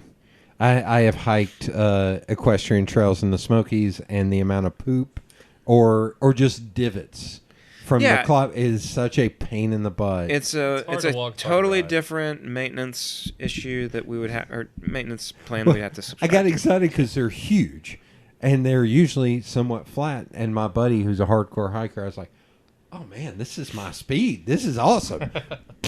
I was like, hell! Like it just We'll try riding through that because it doesn't just Oh. squish on your foot; it flings it up Oh, cool. into your face. Again, you're supposed to be selling me on learning how to ride a bike. Is there? Do you all know what you would like to do in the next 10 years? So I'm actually going to go backwards because I'm going to ask: Yeah, do backwards. I love it. I want to hear the 10-year drop. would in doing plan. this be like, okay, I want to do drop into Electric Boogaloo somewhere else. I want love to do. I want to do It's a a good Sunny secondary reference. location. Yeah. Yeah. Actually, yeah. I I love the idea. I love the business model, and I think it's a really cool fit with a lot of places. I feel like in 10 years, hopefully the drop-in is a flourishing business, and I'm not there every day. Yeah. So hopefully I'm building those in multi. And as a different Knoxville boy, places. is it like Portland recruits you to come out there and do something like that out there and set it up? Yeah. To where maybe, like, not go out there to live, but like Sure. recruit you to here. How did you make this successful? Right. Is that stuff you think about, or you're just focused on the right now? You know, I'm real focused on the right now just because it's an unknown, and it's working with the city on a project that's never been done, and getting a license and a permit for something that's never been done. So Okay. it's a lot of political stuff, and it's a lot of learning on both parts. So Yeah. I think that's an advantage from my standpoint, doing it somewhere else and knowing how the political side ties into it. But it's a challenge. So, yeah, right now I'm really focused on just getting this one up and running and making sure it's a home run. And then I'm going to take his job in 10 years. Okay. Just kidding. Well, I'll retire 10 at that years. point. What's taking I would that love to long? retire in 10 years. Carter, you can take over at that We can point. cut that part out. That was on the record. So, before Carter takes over my position, what? So 9.5 years. All right, I'd like to. Well, yeah, I'm going to coast that last 6 months. You know it. I won't be the president. It's okay. I will warn them though. So, the club has some goals of making more connections, and we want to connect as many parks as we can. And so we're going to do that any opportunity that is presented in front of us, right? We're going to be as nimble as possible and we've already got a fantastic skill set and the right team essentially assembled to take advantage of any opportunities that come our way, such Right. as the drop-in or, who knows, Botanical Garden may call us and they need X, Y, and Z. We will be working wherever we are welcomed. Okay.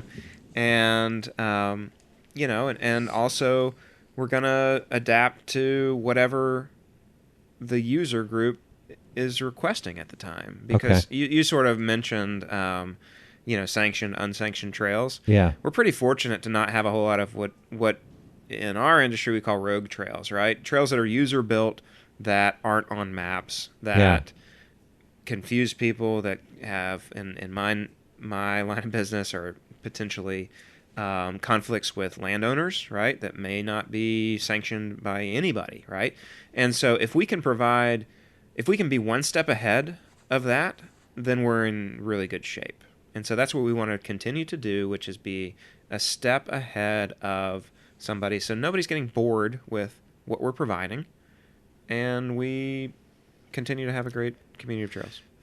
Sorry to stop because you saying that made me think of this. Okay. It's like the dog parks, like people reaching out and trying to build more dog parks in their area of town. Uh-huh. So is there that opportunity also with mountain bike trails to a certain extent? Like you can't build one on Kingston Pike, Right. But And you pigeonholed us into mountain bike trails, right? We Oh, are a okay. mountain bike club. 90% of our trails are multi-use. sorry, yes, Yeah, you can't put me in a corner. So Man, the alcohol is really in yeah. hour 7, and I'm using my finger pointing. in hour 7. So All I gotta do is point to the samurai swords. I gotta get past There's those. 2 of those. So I get one. You get one. No, Oh. like scissors, man. Oh man. I've been practicing. Okay. He broke a chair. Come on, dude. That's true. Right. I broke a chair by sitting in a chair. I think we're safe. Yeah. You're next.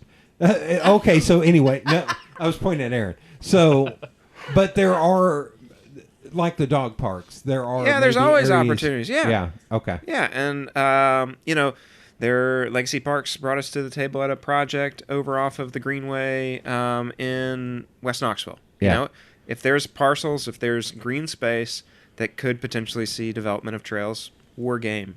Is it only Knoxville and Knox County? That's our main focal point. Okay. Yeah. I mean, we serve on stakeholder committees for a number of projects outside of Knox Yeah. County, including a large one up in Cott County that's going to come online in the next few years. That's a project that's a $6 million budget for essentially over 100 miles of multi-use trails in the Cherokee National Forest. Trying to remember where Cott County is. It's just north and east of here. Okay, because I went up to Mountain City, Tennessee. Yeah. That's up in the corner Tri-Cities. to bid on doing their some kind of visitors initiative to Okay. where I would do video design. Yeah. They had a bunch of trailheads and stuff, and they Yeah. were wanting to implement like QR codes for maps on their signage and all this stuff. And I didn't know that they seemed like they were making a huge push to be more hiking and Another Sorba club in that area. multi-use trails. Uh-huh. There you go. I will get there. In hour 8, I will get there. Okay. We're going to revisit that Yeah. in hour 9. For your tenure as El Presidente or La President, I don't know which one is correct. Madam. Madam. Not that much longer, I don't think. Wait. As long as I can keep you. But I think the biggest thing is more people on bikes and more accessibility because. All right, Aaron, calm down. No. I'll do it. I swear. But I think that a lot of times we don't realize that mountain bikes cost a lot of money, and that's where it's a great thing that somebody like a partner that we have in 2 bikes, we can get more people on bikes because it's easier for us to do that. There are more initiatives, and so hopefully some of these other bike shops and other bike companies too will start realizing that we need to get people on bikes. And the education is, you know what, if you're on a bike from Walmart or if you're on a bike from the bike zoo, it doesn't matter. You're on a bike and you're out in the woods and you're having fun. And I think that's where a lot of people are sort of being educated as, you know, I took this bike out of my basement or it was someone else's. And it's like, it really doesn't matter. Like, yes, there's always going to be people that are like, well, your bike is not this and you don't have this clothing. And that's where we need to start changing that narrative and making it so it doesn't matter. You've come out here and you're trying to do it. And I think that happens, you know, with the adaptive riders. We're getting all different types of folks that want to come out and ride those bikes. Give them a chance. Let them ride the trails that they want to ride. I mean, I think we just had a festival in May. Was Rome in May or was it... It's May. We'll call it May. I mean, we had a Late festival May. for the first time, an all-women's festival that came to Knoxville, and they have a festival in Colorado. What? Your boy, like all these women coming, and I swear. No, but I just think that it's one of those things where they actually had adaptive for the first time. Yeah. There, they talked about inclusivity because, you know, it's also... You're going to have all different sizes on bikes, and these are things that we need to think about. And I think that's where a lot of these bike companies are starting to change their mind. But even as a bike club, we have to be aware of that and open to it and accepting, you know, and letting, you know, we're going to change some of these trails and make it so that, you know, an adaptive rider can ride it. But then we also have to make sure that there's enough room for a bunch of people to park at a parking lot. Yeah. But then Matthew still has to have relationships because people park at different places, and we have to educate people on you can't just park at a trailhead because you see that you can park there. You can't park on a road because that's where people live, and they're, you know, we actually have trailheads for a reason. Yeah. So a lot of it is an education thing, but getting into schools, getting those kids. We have a Little Bella's program. What age do those ladies start at? They're pretty young, but I haven't learned my ages over 2 years old yet. Okay, you're gonna get there. I Yeah, have we'll in the get next there. 10 years. You're gonna. Yeah, learn I'll know that. what a 6-year-old looks like. But at you that know, we point. have another Bell project that Little Bella's, and it's just getting young girls on bikes from all walks of life as well. So I think that's where, and getting these kids out at the bike park.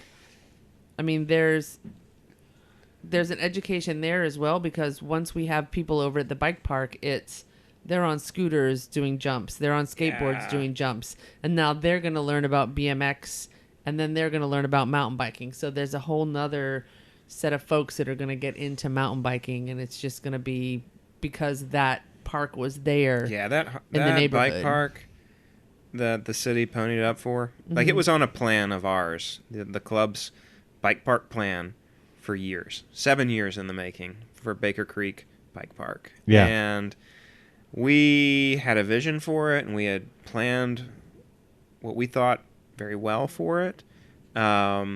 It opened, and we thought it was going to be overrun with bikes.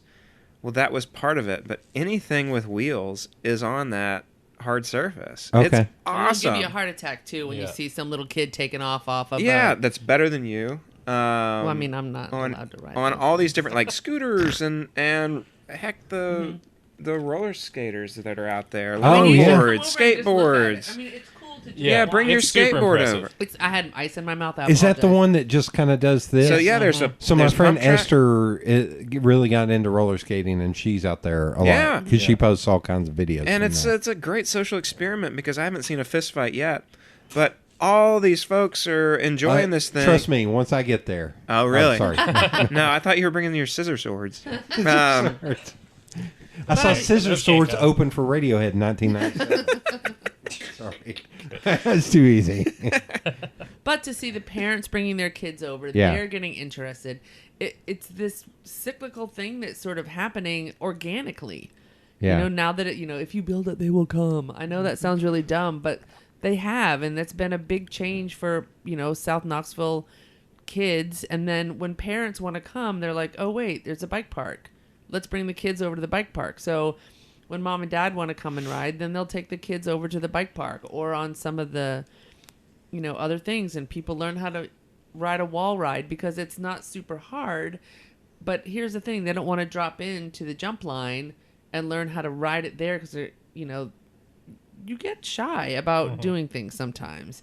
And so we've made it in such a way that you can try being on rocks in one little corner. Yeah. And you can just sort of session those rocks and sort of learn it so that once you get out on the trail, you're not like, "Oh God, a rock, ah," and freak out because you had a chance to just do it super easily in the parking lot. Okay. Not parking lot, but in the park.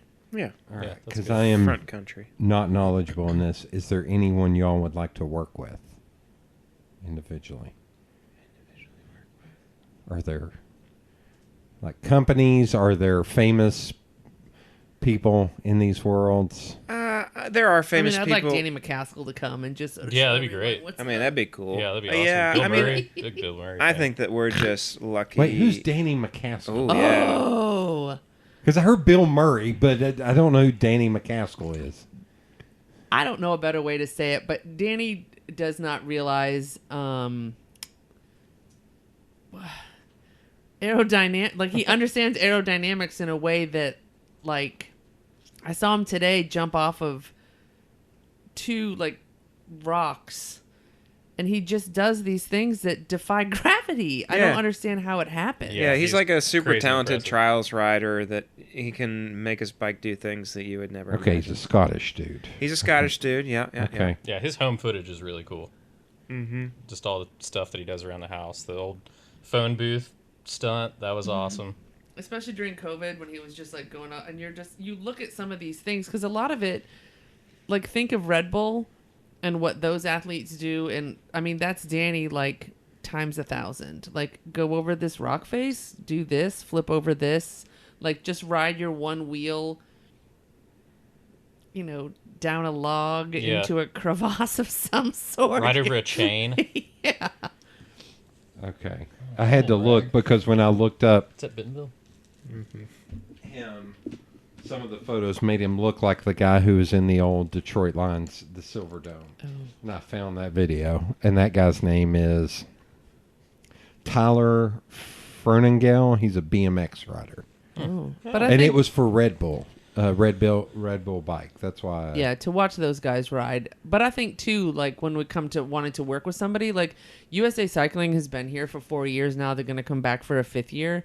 I think I know the Road Nats were here, but it would be nice to have them have some of their mountain biking Yeah. stuff in this area as well. Yeah, and I- because Oh, I they think have that mountain biking version of that too. They have Okay. BMX, mountain biking, gravel. Cyclocross. Yeah, they have Mountain bike, yeah. everything. Mhm. Yeah, all the Is the BMX track still over by the zoo? When I was growing up, there was a BMX. no BMX track and There was a BMX track over there by Yeah. the zoo. Yeah, there's not one in town at this point. Okay. Okay, so Danny McCaskill, he's on your wish list. Yeah. Is there anybody or a company like? There's all. I keep hearing these names being dropped of great partnerships like Bell. Yeah. And Well, and I like think, I mean, heck, if John Deere wants to help us with trail building machinery, bring it on. I mean, we like green on green, but I think too some of these bigger companies could start. I mean, Yeah, I mean, I guess we're gonna. we're not going to start naming Home Depot trails and Lowe's. Like, we're not Yeah. Dunkin' Donuts bike park. it's not Dunkin' Donuts, it's Dunkin'. Okay, I was corrected about that on Saturday. Goodness. Very callously That was by me. somebody. That was me, yeah. Northerner. Yeah. Yankee. That's fine. It happens all the time. Tim Hortons fan. But I think that's where we also have to be super careful because there are people that would want, some of that to happen, and we're very lucky Yeah. to have awesome sponsors. Yeah, that understand sort of our mission and are tasteful about how to support things and so I think that from my perspective, I want to work with our city and county. Okay. Number one, and that's the next 10 years. That's the next 20 years, right? I want to make sure that we're in good with our local officials because that's a critical relationship, right? Sure, we can always find money from other places, but permission is different, right? And so much of our projects are on public lands that we need to have fantastic relationships with those folks. And so that's a lame answer to the who do you want to meet or who do you want to. I don't think that's lame. I think it's very important because No, it that's is. part of our mission, and I City's think gonna we love it. always have to stay true to that mission. Yeah, and it's been a long-standing, a long relationship, and we just need to maintain those kind of things. Okay, Yeah. but if there was one celebrity, I mean, come on, you have to have some. You want to meet The Rock? Like, what do you want? Like, come Ooh. on. Whoa, what the? That went This is left out of field. left field. Wait, no, you don't You get had to a good ask that answer. question. No, who no, rides? here's my version of that No, question. there's a band guy that rides. Well, we have a race Oh. car driver that rides bikes. Who? Trevor Bain. Oh, Yeah. You might The know Louisiana him. He boy? rides bikes. But one of the NASCAR Foo driver. Fighters that rides mountain bikes. oh, which one? Okay. I want Andrew Bird to come ride our trails. Oh, How's that? okay. Okay. That's great. How's that? That's great. He would probably do it, but he would probably be playing 5 instruments. As That's he was doing fine. But when he did his, COVID shows at the house, it. Yeah. he has a bike on the back wall, and I'm like, hey, come visit. We Yeah. have fantastic trails. That's pretty He'll cool. be.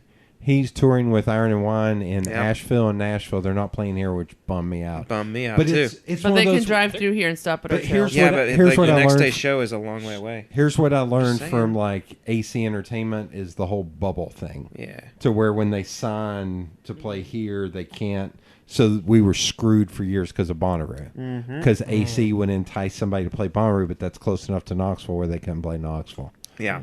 And I hate that. That's stupid. It's 2022. Why are we still doing that? That's the dumbest Because we thing. can. It's just in the language of the contract. They can't take Yeah. it out now. Can't take it out. You got to pay extra lawyer fees. Yeah, they're expensive. All right, Carter, what do you got? Who you want? Besides Bill Murray. Oh man.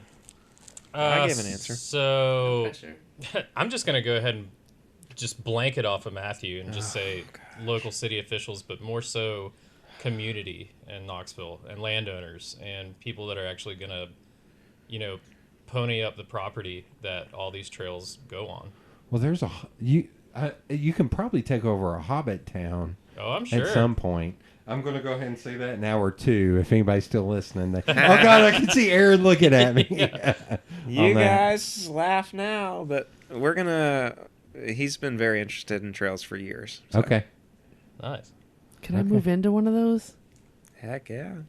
I just want to stay in one where it Mossy doesn't roof. cost $500 a night. Yeah, it's gonna be a while. Yeah. And also, can I fit in those? That's the next You fit in question. that baby house in Gatlinburg. You'll be fine. I walked through doors there. I had to do this and look under, and the doors were this tall. No. What? Well, you moved away from your Oh, mic. I was Jesus. just reminding No, you. trust me, I am loud enough on this. Lord. Good Lord.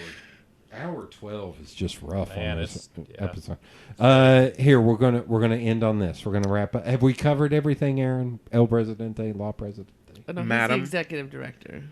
Madam President. Madam Matthew, President. are you happy with what Hey, we've I'm covered? ha- Do you I'm have anything happy. else you want to talk I about? think we covered everything. Yeah, I'm happy. Okay, as long as Carter's happy. Carter's happy. I'll allow I'm it. happy. Carter's going to take a nap here in a minute. Car's doing He's getting great. relaxed in that I'm couch. just, I got a couple drinks on, so ask all the questions you want, and I will answer. All of a sudden, Oh, you're going to hear. Lord. I'm not close enough to the mic. It's Yeah. going to be like Carter Miller unplugged. Drop it. So the question we'll go out on is, what would you want to tell a 9-year-old about what you all do, about mountain bike, anything Oh my Oh, god, in that's that super. world? it is so much more fun than you can ever imagine. I don't know. That's just my off the cuff answer. No, my answer would be to a 9-year-old is let's get your butt off the couch and let's go ride a bike. Yeah, because we you're had gonna have that a good conversation time. on the way over here. You know. Get off the screen and Yeah, get off on the the bike screen seat. and get on a bike. Get outside. yeah, Or don't even get on a bike. Just Right. walk these trails. It's so great. get in the woods, get outside. I saw an owl yesterday. Yeah, Not every day you get to see an owl. Where'd you see an owl? On Transfarm. Lewis and I were riding along, and look at that. he pointed. Sure enough, there's an owl fluttering through the... You know, they're silent when Love they it. fly. They're so cool. Yeah. And you don't see that sitting on your couch. So, You can see it on TikTok. I'm just kidding. Sorry. I mean, I would reiterate what they say. It's just one of those things. You have to believe in yourself and try it. Because that's, maybe the 9-year-old hasn't ridden a bike yet. We don't know. And so Yeah. it's one of those things you got to get out and try stuff. You have to, there has to be adventure in your heart. And you have to want to do things outdoors. And that's where, yeah, it's nice and cool in here right now, but it's even cooler outside. Well, not right now.